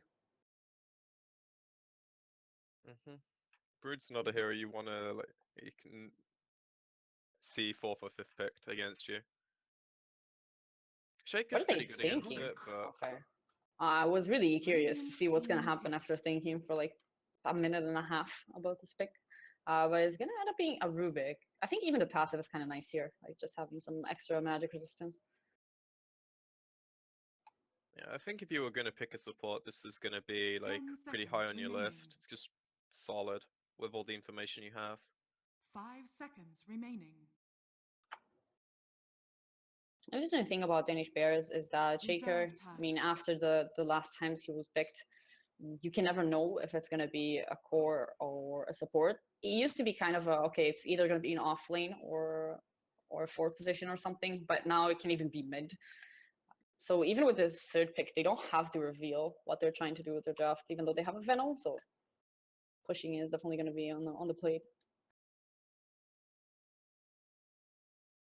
I think that's the most annoying thing about drafting in these recent patches. You see teams just pick up like Slada, Shaker, Veno, Venge, Weaver. They can be played so many different ways. So it's really hard to get a mental picture of how the Dire game's going to team go pick. early. You just like went silence for a second when the list was picked. You're like, Yeah. that's a lot of wombo combo bullshit. I have to say, like with a Venom, Shaker, Lich, 10 and it's also seconds only remaining. magic damage. Also something to keep in mind. Shaker's physical damage. 5 You don't know Yeah. what seconds you're talking remaining. about. He's gonna press W and bitches are gonna melt. That's only true if it's core. Reserve And time. even when it's core, I don't remember which game it was during, I think it was Epicenter, but they had a Shaker Radiant and team he was pick. farmed and everything was good. And he jumped in and used a couple of spots and he died. So it doesn't necessarily work like that, but we are going to have another draw lineup. Dire team ban. Another one of Illidan's favorite heroes, I think. Yeah, I think so. They played it a lot when draw was popular back in the days, like a few patches ago, 6.8 something. I don't remember which patch it was, but the last time draw was 10 picked. seconds And remaining. even Void, I have to say that I've seen the hero quite a lot recently, and I 5 hate the hero. seconds remaining. I love it. I think it's so good. Really, I can't. I just hate the hero. Like when you Reserve I'm see not saying Puck it's not going, good, but when you see like Pucks going mid all the time, it gives you the ability to pick an offlaner that actually scales because you have a mid laner that does something instead of just being a guy who hits level 6 and then TPs to a lane and presses chrono and does nothing for the rest of the game, right? I don't And know. it's I'm also just really good at like getting in on these heroes and punishing them. Only thing I'd be slightly worried Radiant about team is ban. I imagine EPG are going to do like some defensive tri lane and Danish Bears are going to try and contest it with a dual lane. And then their solo lanes are going to get crushed. I think that's what EPG is setting up for, like win their solo lanes, let the puck snowball, and then he can carry the 10 game. seconds remaining. But from the second Danish Bears, you can kind of play it 5 passive in a seconds way remaining. and try to get Veno to a good level. Assuming again, I don't know if that's the case, but Reserve I'm pretty time. sure it's core. yeah, I'm looking at the draft and it should be a core. Um, In the Lich is the 5, Shaker can Radiant team probably be pick. put into the 4 position at this point, unless they want to offlane it and have or Void mid. go safe lane. I don't think you want to mid that though. Maybe you do. I don't know. Like they can do mid shaker void off or safe. Yeah, void off and like Veno safe. I don't think 10 that's what they're gonna seconds do though. remaining. And I think you want to put the Void in more of a priority role this 5 game. seconds And remaining. if they do offlane puck, Void does fine against that. You buy your PMS and you trade last hits. It's pretty Reserve good for you. time. Venom mid does well against pretty much everything. So the last pick. So you're saying you're thinking of safe lane void. So Veno mid. Yeah, I think so. They could interchange that if they wanted to. Like Void mid isn't too bad. It's like anti-mage mid, you know. You just get more creeps now, so put your carry mid lane. That sounds. I don't. I I think feel they like just need it's. like a pressure hero now though. Like something that fights EPG really early would be really good. They could even go like a silencer. It's not banned this game, they just aggro tri lane with a silencer, Lich, Shaker. They shit on Drow. They win their 10 solo seconds lanes or remaining. go even in them. 5 I mean, seconds Aggro tri remaining. lanes are super risky, but when you see a Drow, it's pretty easy to punish. Night Stalker. Dire team pick. I mean, this is a better option than what I was thinking, that's for sure. I Super would like hard the hero to vision deal with. aspect, but I feel like he might just like. I don't know. I think he might not have a lot of impact 10 Why? seconds remaining. because Do- I. Okay, before he gets any 5 items, it's a seconds fourth position remaining. silencer, Night Stalker. I assume. Probably, yeah. Reserve I time. don't think it's a core. Even if okay, if it's a core, it's something else. But if it's a fourth position, then It he's serves the gonna be same able role. to. What? It serves the same role, either as 3 or 4. I think 4 is better this Yeah. game because you can 10 move between lanes seconds more. remaining. But even as a 3, you'll probably get the same amount of farm. 5 think. seconds remaining. I guess also he's very tanky, so that's a nice addition. Like he has a lot of natural armor, so Yeah, like early game, they can't kill him. Even if they yeah. use all of their spells on him, his team's hopefully going to be in and around the area and then they can punish. And he can just go in. Like, if he goes top with the Shaker, it doesn't matter if elements are tri-laning. They're just going to have huge damage issues. Okay. From what we see I'm now, they could just leave the Veno safe against the... the Void safe lane against the Park, and Veno goes mid and does fine against Invoker. They could swap that and have Void go mid, because he's nearly impossible to gank. Cold Snap's a bit of a bitch, but you can deal with it if you have high enough health to start with. I mean, 7 did pick up the void. I'm not sure if they switch up lanes 10 or not. seconds remaining. I know both of them can play both heroes, but I Yeah. imagine it's a 5 team seconds dynamic thing. remaining. Like the Veno is going to be less priority in farm, I think. That might just be how their team's set up. But I imagine if it's this way, 747 probably plays mid. I don't think I've ever seen Ace go mid with anything except Brood. Yeah, I assume that's the case too. It is going to be maybe a little bit rough on the void. Yeah, it's probably going to be a PMS to start with, but it is an invoker with Drow Aura. Well, not the greatest thing. You're fine for like the first 4 or 5 levels, I think. As long as you don't get ganked, which if you are getting ganked as Danish Bears this game, I don't know what your other supports are doing, because they should be pressuring lanes. And it's super obvious when heroes go missing when your lanes are pressured. Can they show the draft? I hate this tower screen. I'm gonna tilt about it every time I'm in the game and it They happens. need to get rid of it. It's just pointless. It needs to not be in captain's mode. That's the only thing. I don't mind it in normal games. In normal What? games, it's even worse. I don't mind it in normal games. It's just like in these games, I at least want to be like to be able to see things. I don't know. Tilted about towers. But we haven't talked about EPG at all or about their lineup this game. So I mean, they're running a draw lineup. That's what Danish players did the last time. Do you think we're gonna see some more split pushing this time? Probably. Don't see them being able to fight unless they get like an Aegis. Or if Danish bears like have an engagement, they blow all their ults, and then EPG can 30 maybe fight seconds after to that. battle. But the heroes are just weaker in straight up engagements. So I Their kind team of fight like, is definitely not as good. What? I like the draw strat the first game, but this time I'm not sold. I think it's one of the best things with Invoker, because Invoker basically carries games on his own anyway. So if this guy's a god, they still have The battle easy enough ways to begins. win the game. If he's not a god, then their game's going to be very hard, I think. And that is no flame. That's just, you know, my opinion. That Invoker has got a lot of weight on his shoulders this game. Once it gets past like 30 minutes. Before then, it's mostly on his team. That's how most Invoker games go anyway, I feel like. Yeah, it's usually you need to at least have your Aghanims plus one item or something to be able to do anything. How did I not think of this? They just do dual lane mid. Yes. This is so obvious, actually. I'm retarded. I don't know if it makes you feel better, but I didn't think about it either. Yeah, but you're not here to think about it. You're here to say it, right? Yeah, There's a that's also difference. true. I mean, it feels bad, man, for me, but it's if they're gonna put the void mid, then this makes a lot of sense.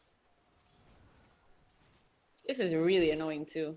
Like the creeps being denied, and you're gonna get punched a little bit by the Lich. And I mean, what do they have to help out? Rubik, not very good at helping that mean, lane. And they're a Drow strat that's gonna get dumpstered in their lanes. Like they're gonna lose mid lane, and the experience difference isn't gonna make up for the lack of CS.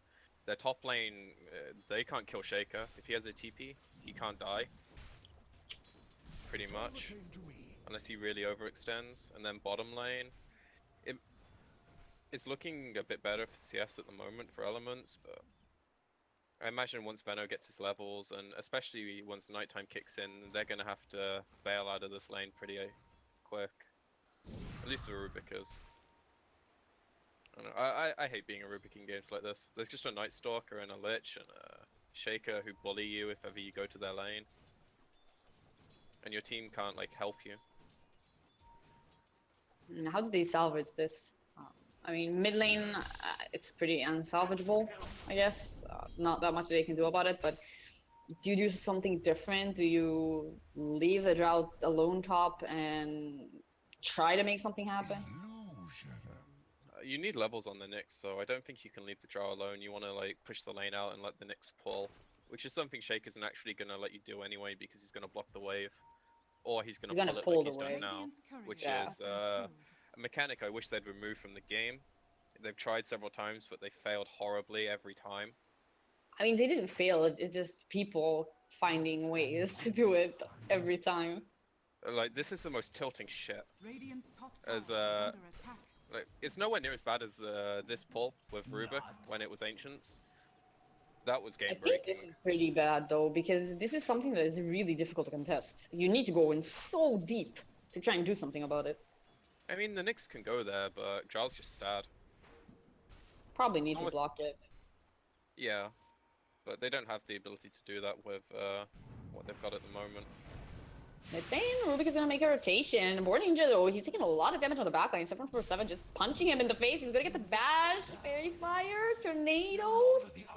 Board Ninja's okay, he's fine. He got like one bash in about 8 hits. I mean, it's 15%. It's not that high of a chance. I mean, if that's Spirit Breaker, I'm pretty sure he gets like 20 bashes in that 8-hit I window. wanted to say it's not 17. You took my line. Sorry. I'm kidding, I'm kidding. But that was a nice rotation. Just maybe putting some pressure. They almost lost the Invoker though. They need to be careful not to do that because this lane is not going great as is. I mean, 27-5 on the Void and 12-1 on the Invoker. And the Void is higher level than the Invoker, which is something you don't normally see in dual lanes, but that's the And new he's going dynamic class changes and Lich as well, so... He's Yeah, going this is... completely class Wex. Like, there's not going to be any potential, or at least yet, to any maybe Sunstrike snipes, just to get back in the game, which is something you see quite often when Invokers have a rough lane. Just coming back with a couple of good Sunstrike kills. Yeah, I think this is just a response to them losing the lanes. Because they're going to need a hero that does something, right? And Puck, with these kind of heroes, it's not like you can just coil one hero and expect them to be scared and have his team kill them. Chances are you're coiling them to get away. And Nyx is gonna have a hard time getting his levels because he's not participating in kills, he's just pulling. Which is okay, but jungle creep's got nerfed. And Zhao's not gonna move, so Invoker has to do things this game. If the other lanes went okay, then I think he probably planned to go Exort, but he might just do like 4-4-0 and then max Exort, which is something I've seen some Coswex players do. Like you don't go full in on the Wex and you max your Exort after. So you just make the early game a bit easier. Okay, they're gonna get a couple on Puck, but in the meantime, the supports from the EPG side are pretty done with this pulling. So they're both gonna stand around here, and not doing Odin's anything, gonna though. take this time to attack the tower. Radiant's top tower They're is trying under to get the attack. tower, I guess. They're doing a lot of damage to it. Radiant's This is like the only structures are downside to that fortified. pull, but this is a tower you're gonna lose pretty quickly against Drow in most situations anyway, unless you really heavily Radiant's top tower is under rotate attack. to defend it. Like if Void goes top with his first chrono, you might not lose the tower, but if he doesn't, then it's pretty common. I mean, the He is CS doesn't almost look level too bad. 6. Middle tower is under But- attack. I don't see them having a good time when this lane dissipates. Especially if Nightstalker gets like even just one kill. And bottom lane, Mage, he has another orb in 1 second. Okay, he has it available. He can go back. They actually want to turn this one. Rubik coming in for this. Rise, he's just standing under the tower. Noya taking a couple of tower hits. The salve healing up. Born Ninja is over here. So he has the tornado. That should be, nope. He has cold snap. He's stuck. He can't get to him. Okay, with the orb, we're gonna clean up the kill on the Venom.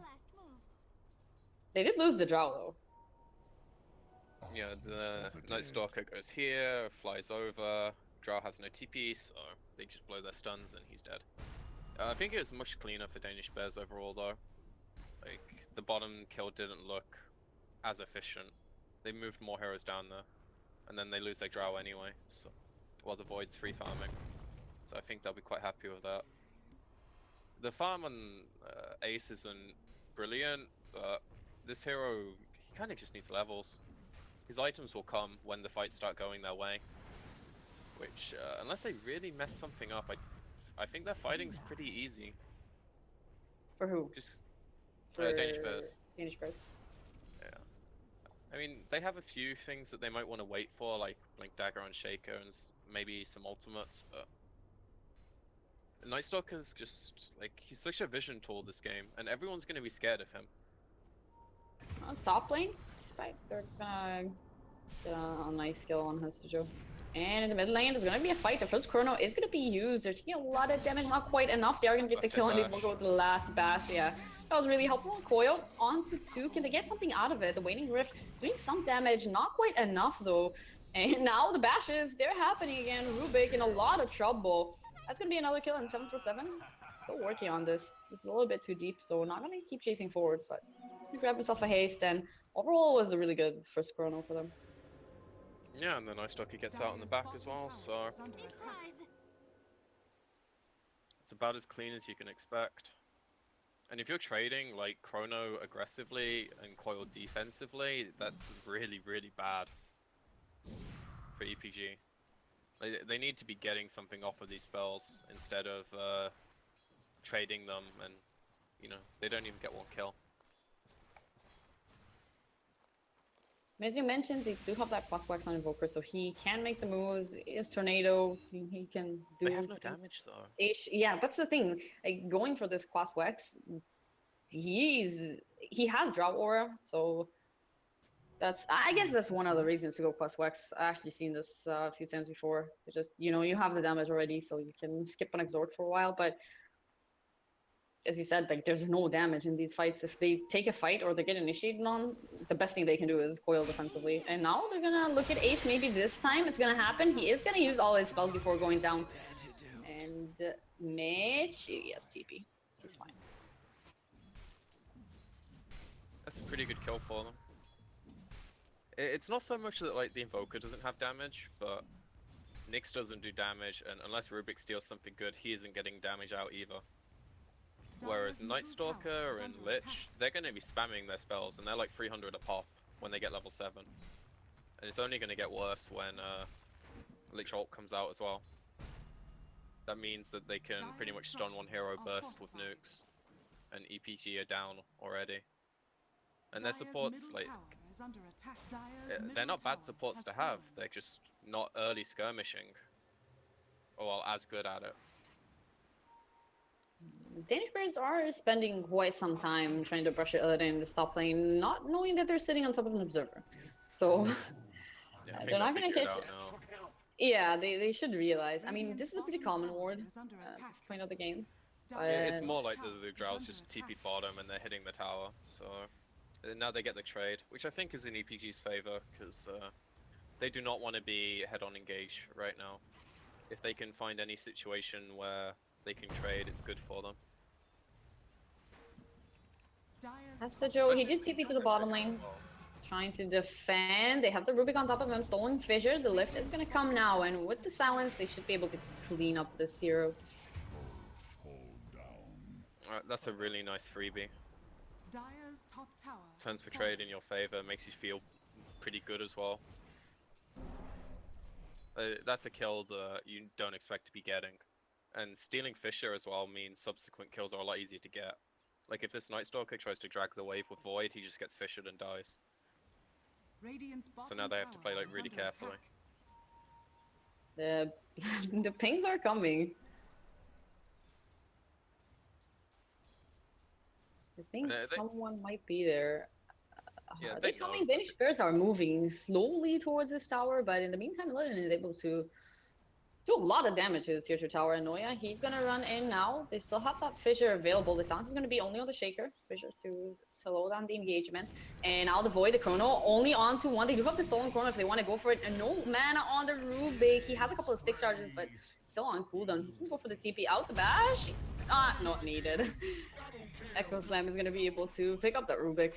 They don't want to let them keep the Chrono, I think. Noya saved that fight with silence on the Chrono when on the Rubik when he stole Chrono.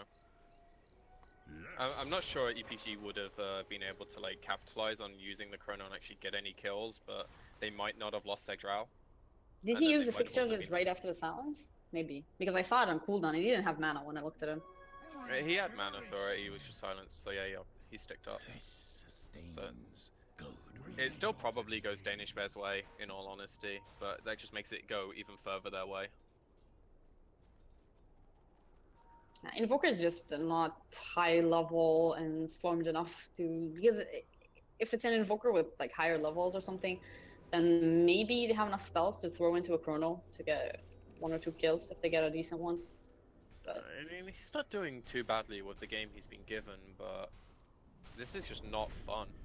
no, this is going to be a really nice pickup if they can find it. Again, there's no Sunstrike, There's so no damage. yeah, I keep thinking about the Sunstrike. You know, it's something that like usually you see the Nyx with the Invoker, you have the Sunstrike to help them just get those pickoffs, but without that, it's very difficult.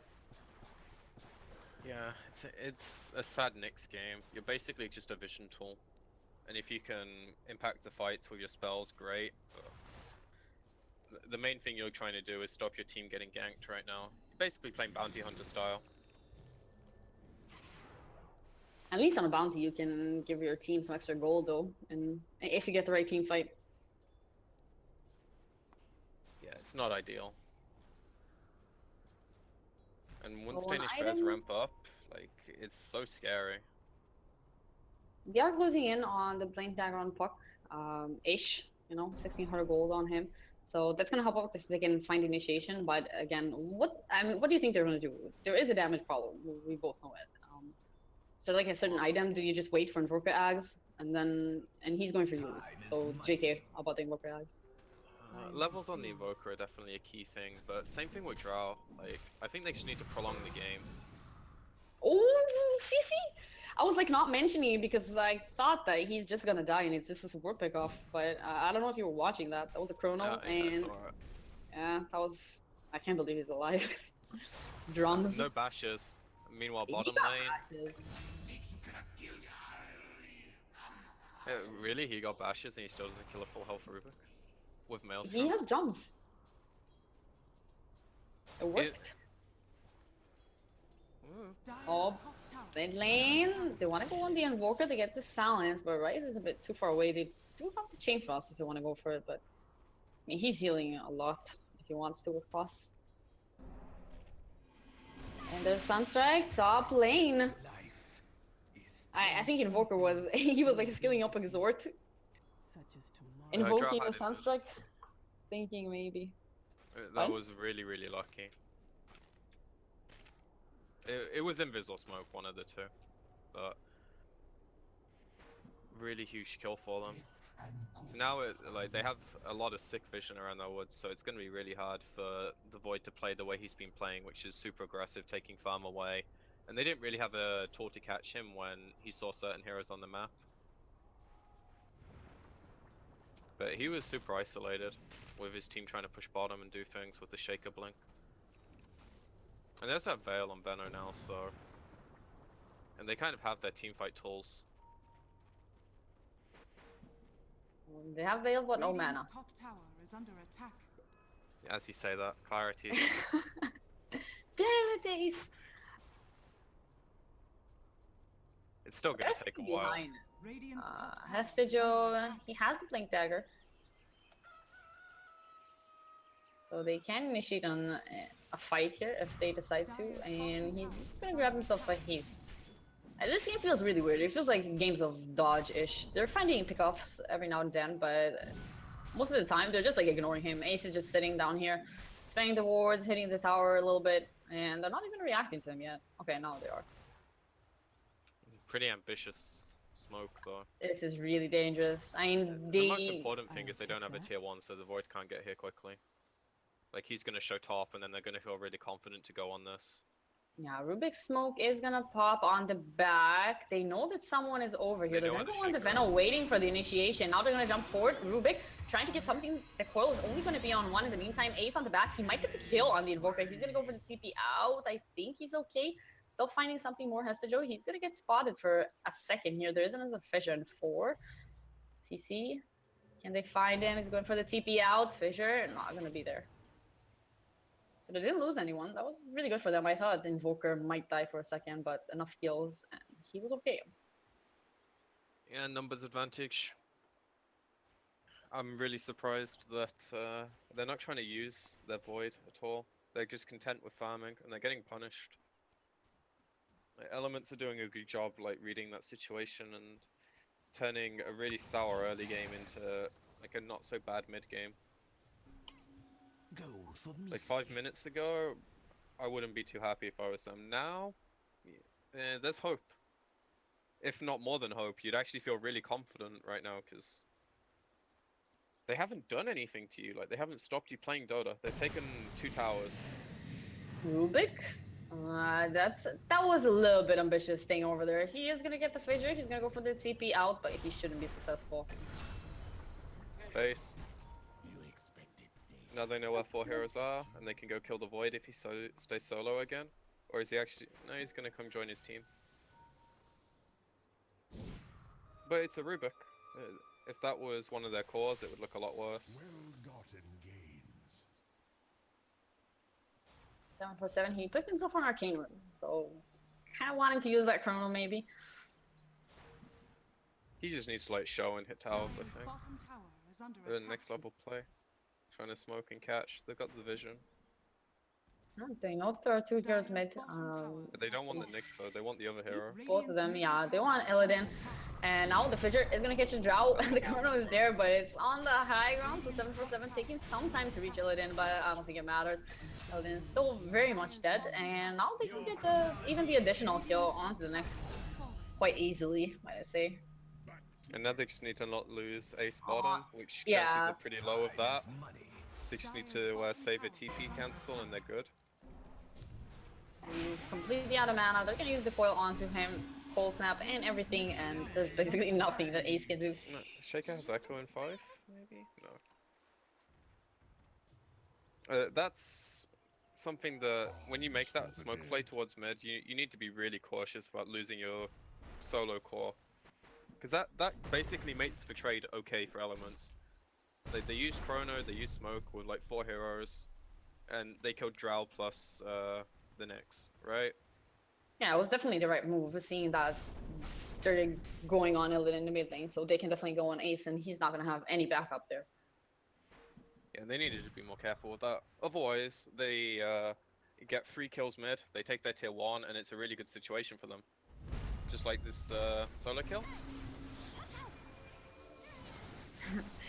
Well, Braun is gonna stop the kill, the TP on 747, and in mid Invokers go. What? I don't know why he stopped.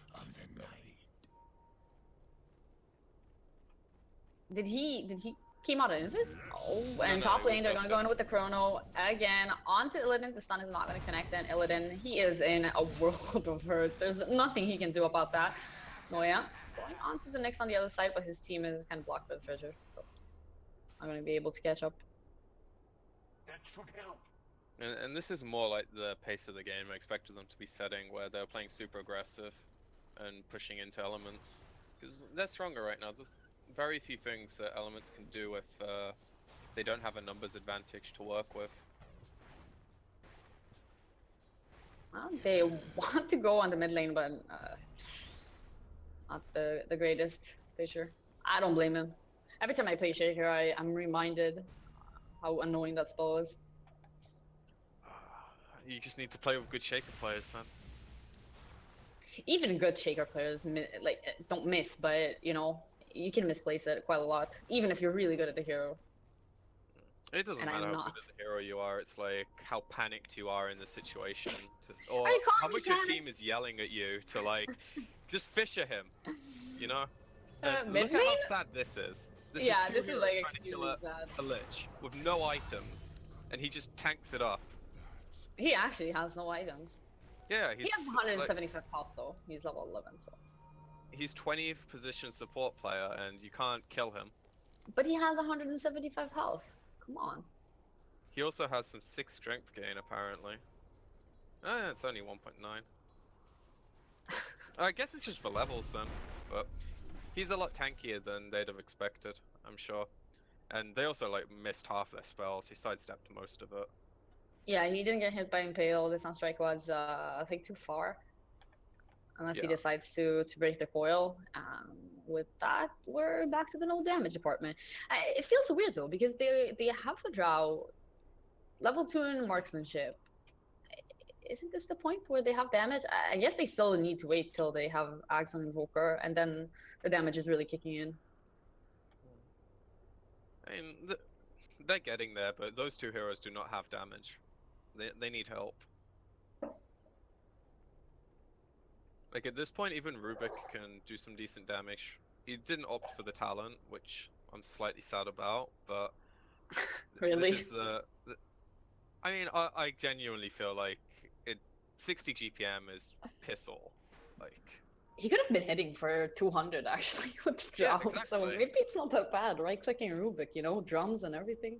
just buy treads instead of arcanes. Say screw your team's mana. Do what Z Freak did, and this game is a really, really good Rubik game.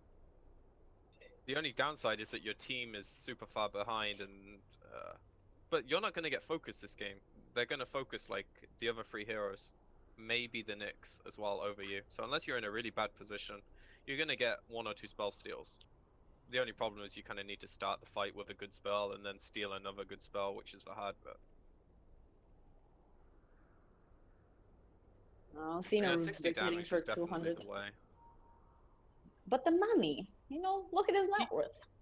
He gets more money by hitting 2 creeps. Any 2 like non-small big camp creeps.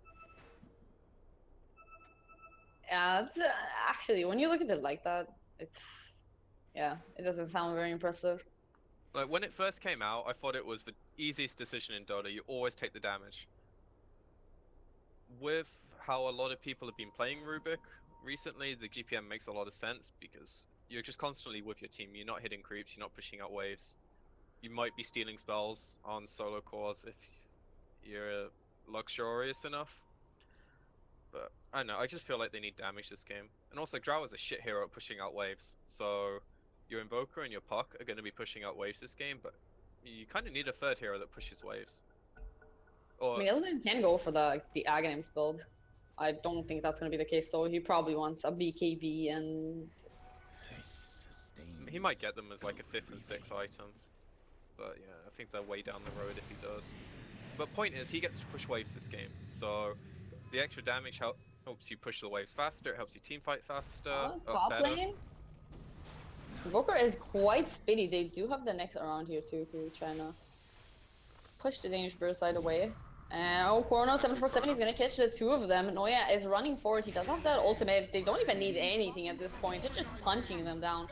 And now LeBron, he's gonna get locked in place. They have to chain frost again. Not even needed. 747 with the bashes. He's basically the bash lord. Middle tower is under attack. Dire's Regardless top of bashes, so tower that was is a under really, really attack. good chrono. They didn't have vision of it either for the most part. It's just like, he knew he'd get it. Dire's top tower If he doesn't has get the fallen. Rubik, it I'll really take didn't that. matter. Radiant Invoker's still dead structures there. are fortified. And it looks like they're gonna Radiant's middle maybe trade the tower tier is 1 under mid attack. if someone doesn't TP. But that's still a trade Radiant's that they're middle super tower has happy with. fallen. Like, their void is Dire's top humongous. tower is under attack.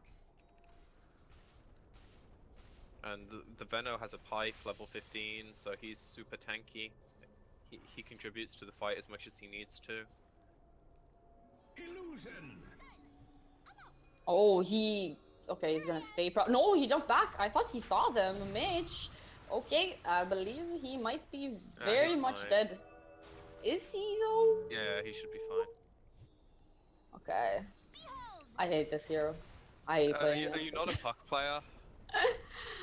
I have to admit that I played the hero a few times, and I'm actually not as bad as it as you would expect. Alright, here's your checklist for if Puck is gonna die. Is Blink hitting the 3-second timer thing yet? If yes, he's not going to die if he has phase shift or Yules most of the time. It's like, just can he somehow get to the point where Blink Dagger works? If yes, he lives. And with his skill build, he wouldn't have level 4 phase shift if he took a Talon and got level 2 coil.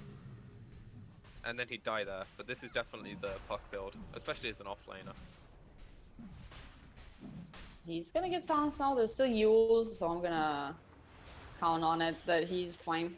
Yeah, I'm done with this. Radiant's top tower is under attack. I mean, the Night Stalker took the right path, but Top lane. They're kind of going in. They are gonna get the stun on the Shaker. Sunstrike not quite there. Invoker trying to make it happen. The Yules is there. The Roche is gonna fall in the meantime. that's some fucking BM pause right there. I'm not sure. I'm about that. sure there's an issue, but it's just a very unfortunate timing. They haven't even picked up the Roche yet, so maybe they don't even know that happened. No, they heard it. Okay, yeah, sorry. They should know. Like the Roche dropped right before he's dropping as we speak. It's kind of fancy, actually. Can I click in? Oh, I can't click in. I thought I can. He looks so sad. He is sad. Imagine his life. Imagine you were a giant monster and people just come into your home and kill you all the time. It's kind of annoying. Yeah, it's a caged animal. Imagine your dog was put in a cage all day, That's how Don't- Rush feels. Don't even say that. My dog lived in a cage for like 8 years. It feels bad, man. Yeah, he's free. He has a home, you know. But Roche, I mean, according to lore, that's his punishment for stealing something, right? He stole something, and then I don't know the law at all. I'm just a player. no, then the Roche, I think that's why he's in a pit because he stole something from some people or creatures. I don't remember like the exact story, but he stole something, and that's his punishment to keep like dying and living and giving out the Aegis and stuff. That's like his very Makes sad life sense. story.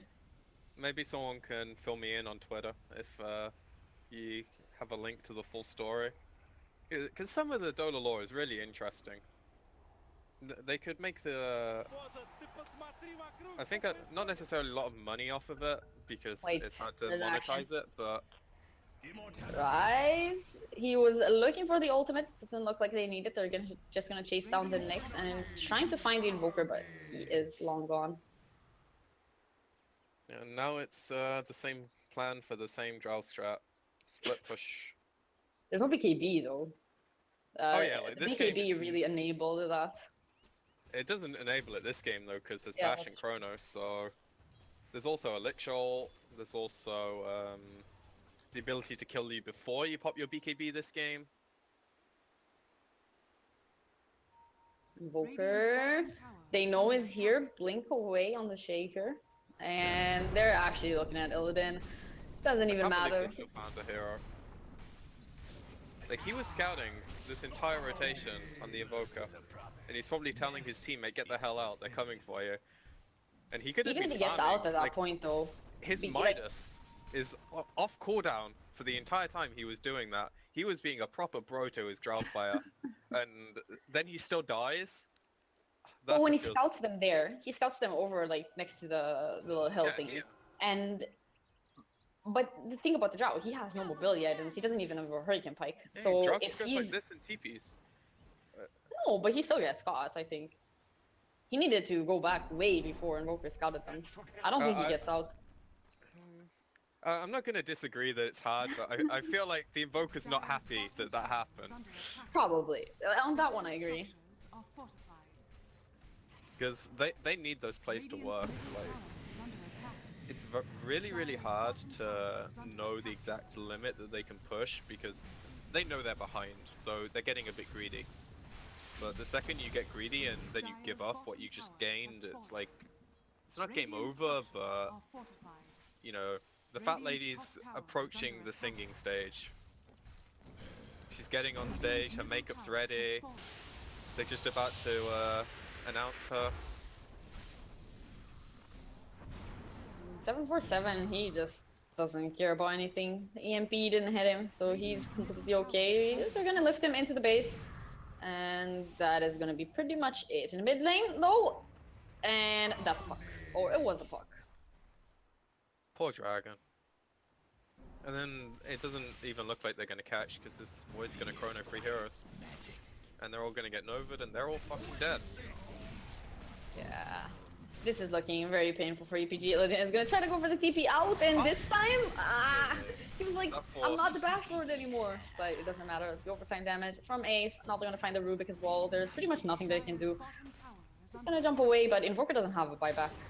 So even if they buy back like the Drow here, they're not saving this lane. No, this game is it's not over if EPG don't want it to be over, like they can cling on, but it's extremely hard for them to play the game now. They're basically just playing to not lose.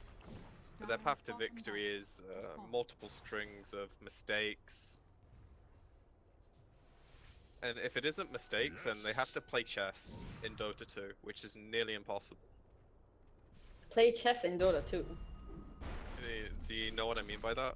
Yeah, that was just a really fancy metaphor. I was overwhelmed. I can be fancy. I believe you. It's just a nightmare for them now, though. I deserve this. Like, the best teams in the world can't always do it. So when you're looking at tier 2 teams to do it, it's a big ask. 747. He's even gonna go out of Invis. He's like, I have Aegis. It doesn't really matter.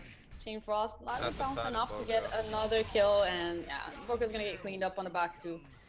He still does not have a buyback, so tier 2 tower mid. Assume that's gonna die. Maybe they're gonna just keep going forward to another laner axe. Yeah, their creeps are gonna hit, so Dire's no middle real way tower for them to is stop under this. attack. And you can't blame them for like no GGing out. They're one game down, but their chance of victory is so slim. Dire's middle tower has fallen. 747 still has like 20 seconds, I think. Yeah, 20 seconds on Aegis, so he The can just puck's back doing off. the right thing, though. It doesn't matter. They're gonna get the Echo Slam. The silence onto 2. Illidan, he's trying to do something here, but they can focus him down quite soon. The coil's gonna be onto 3 heroes. They're gonna get 1 kill, but again, Illidan is down. There's no buybacks on anyone, and should be the GG. Oh, then a chrono, just to end it, you know, in a nice little way. The Pie, he's still alive, but Ace is gonna get that 1 hit on him, and now Invoker both walk away. He's gonna survive. They're gonna buy back on the puck. They're not giving up on this game. They actually didn't get the tier 3 tower mid. Dire's No, they middle dove a tower bit, is under but attack. even if they don't get the tower here and the game prolongs, it's really, really easy for them to just go again. I thought they're not even gonna get Rise. I mean, they they didn't like held. that much damage. If he lives there, that's like the ultimate depiction of how this game went.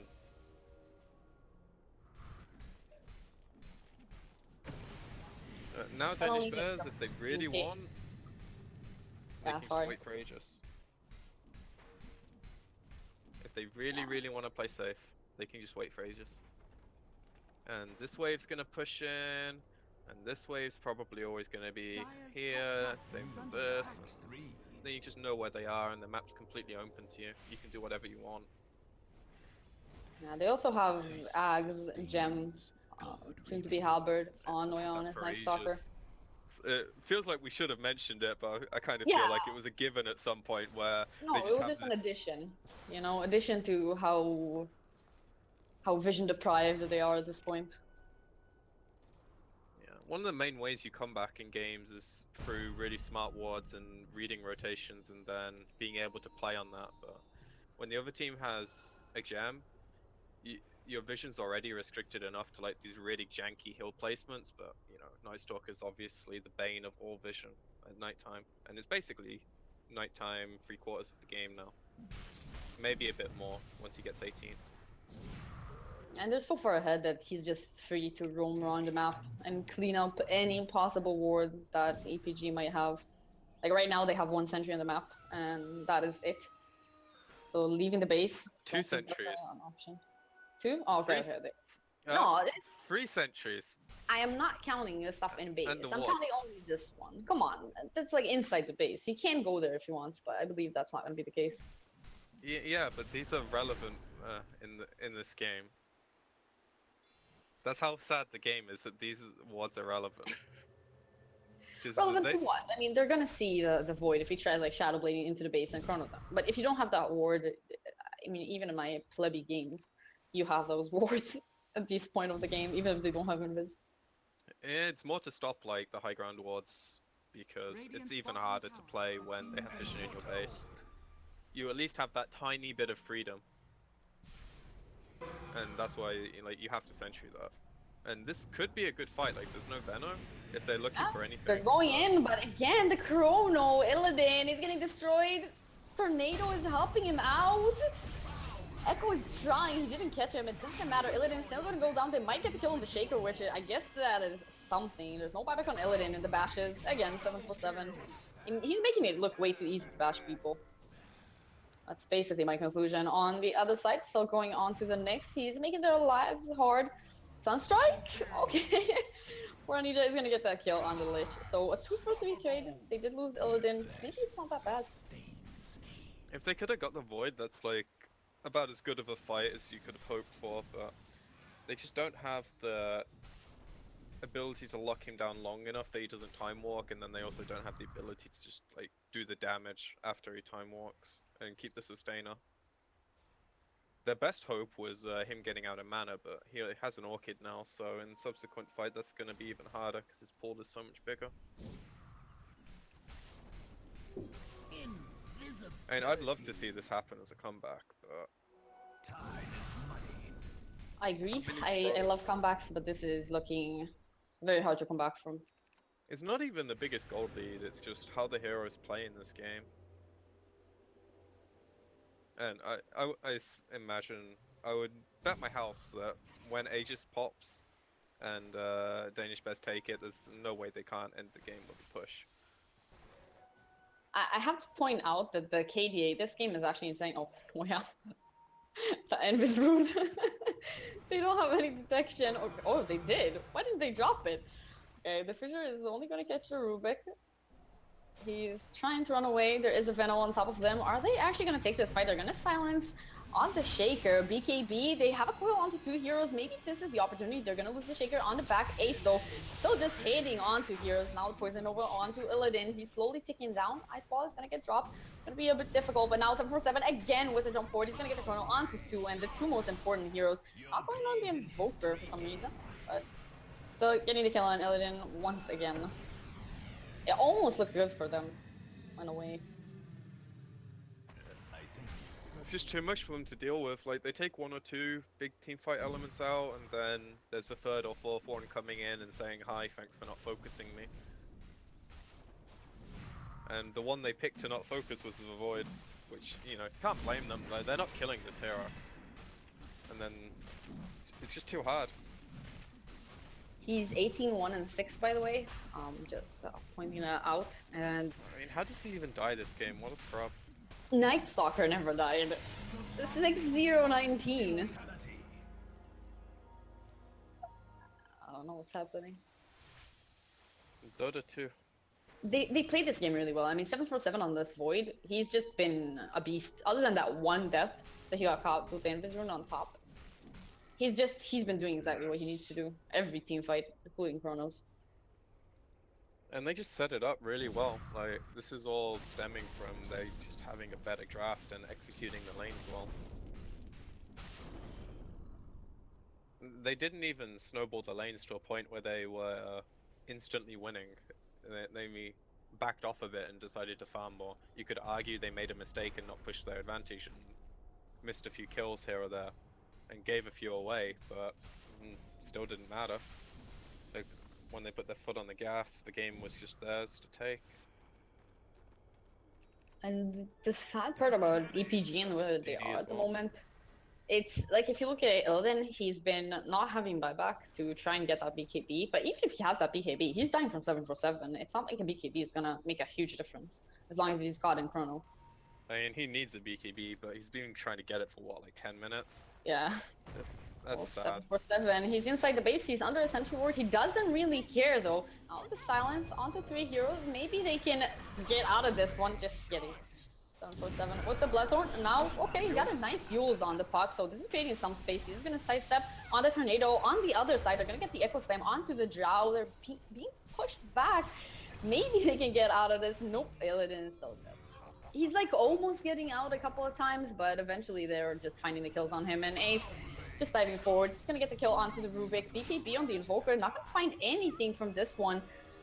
Missed all his spells. Puck is back in the base, but they're missing 3 heroes, and well, Danish Bears, they didn't even lose one. Age is still up on 747. They still have cheese as well, right? So, and Benno still has. If there's any play in the world that saves them the game, I'd love to see it. I really would. But I don't see it. Invoker is throwing spells. He's trying. Mitch is doing his best too. I think their best is just not good enough at this point. This is gonna be megas. Yeah, it's at a point where they're just putting the nail in the coffin. Danish Bears had this game not necessarily 100% wrapped up, but they did all the legwork really early.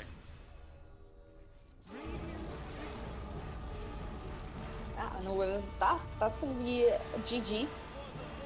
This one was more convincing, let's put it like that. I think it just shows they're the better team out of the series. They won a game they had no right winning once it got to a certain point. and then second game they get the better draft, and then they stomp. Kind of sad series as a spectator, you know. In EPG, it felt like they were gonna have the first game at some point. And they did everything right, and then they didn't at the end. Is it production value? I'm always here. I'm just checking. So yeah, Danish Bear is able to outmaneuver EPG and will take the 2-0. This was our first elimination game, so EPG is out. Danish Bears will advance to play up against the winner of Singularity, or loser of Singularity versus Anji, which has yet to play. So yeah, we still have one other lower bracket game, Crescendo versus M19, and then we have Proto versus Gambit in the upper bracket, Singularity versus Anji in the upper bracket. So does it go to 7-4-7? Is he the MVP of this game? Because it just seemed like there wasn't anything they could do to him after one or two good chronos. Yes, I'd have to definitely agree. 7 for 7. But the draft made him shine. His play was definitely up to par. Yeah, he was just enabled by what he had. Yeah. So if you have to give an MVP to a specific player, then I suppose it's the Void, without a shadow of a doubt. I Yeah, just feel like he's played this game very well. Yeah, he made no mistakes really. He got caught out once by Lucky Imbus Rune. Other than that. yeah, and then I mean, any of the other deaths, there was the Veno. Veno got caught out a little bit with some weird positioning, but you never really saw Rise get out of position. Hesijo landed all the god stuns, so it seemed like just as a team they were playing pretty cohesively. It's a lot easier when you're playing from ahead as well. Which is generally where Danish pairs like to be. They set themselves up to do this kind of thing every game. If it works or not is basically whether they win. Fair enough. All right, and so with that, any shout-outs you guys have got before we wrap it up? My dog for being annoying at the moment. Shout-outs to the dog. Yeah, it's Mr. Fatty. It's a thing. It's so mean. What? He's Mr. Fatty. It's in a loving way, and he's full where he needs to be. All right, I'm well, sure if the dog spoke English, he'd be pissed. probably. Eh. Well, with that, thank you guys for joining me. I'm the Source. Joining me was PQMZ and PandaCast. They did a great job, and we will hopefully be back tomorrow. We're still waiting on some scheduling to figure out the rest of the dates on the matches. This has been Blood in the Streets Dota 2 Championship, brought to you guys by FirstBlood.io and Antline Audio. We'll see you guys next time.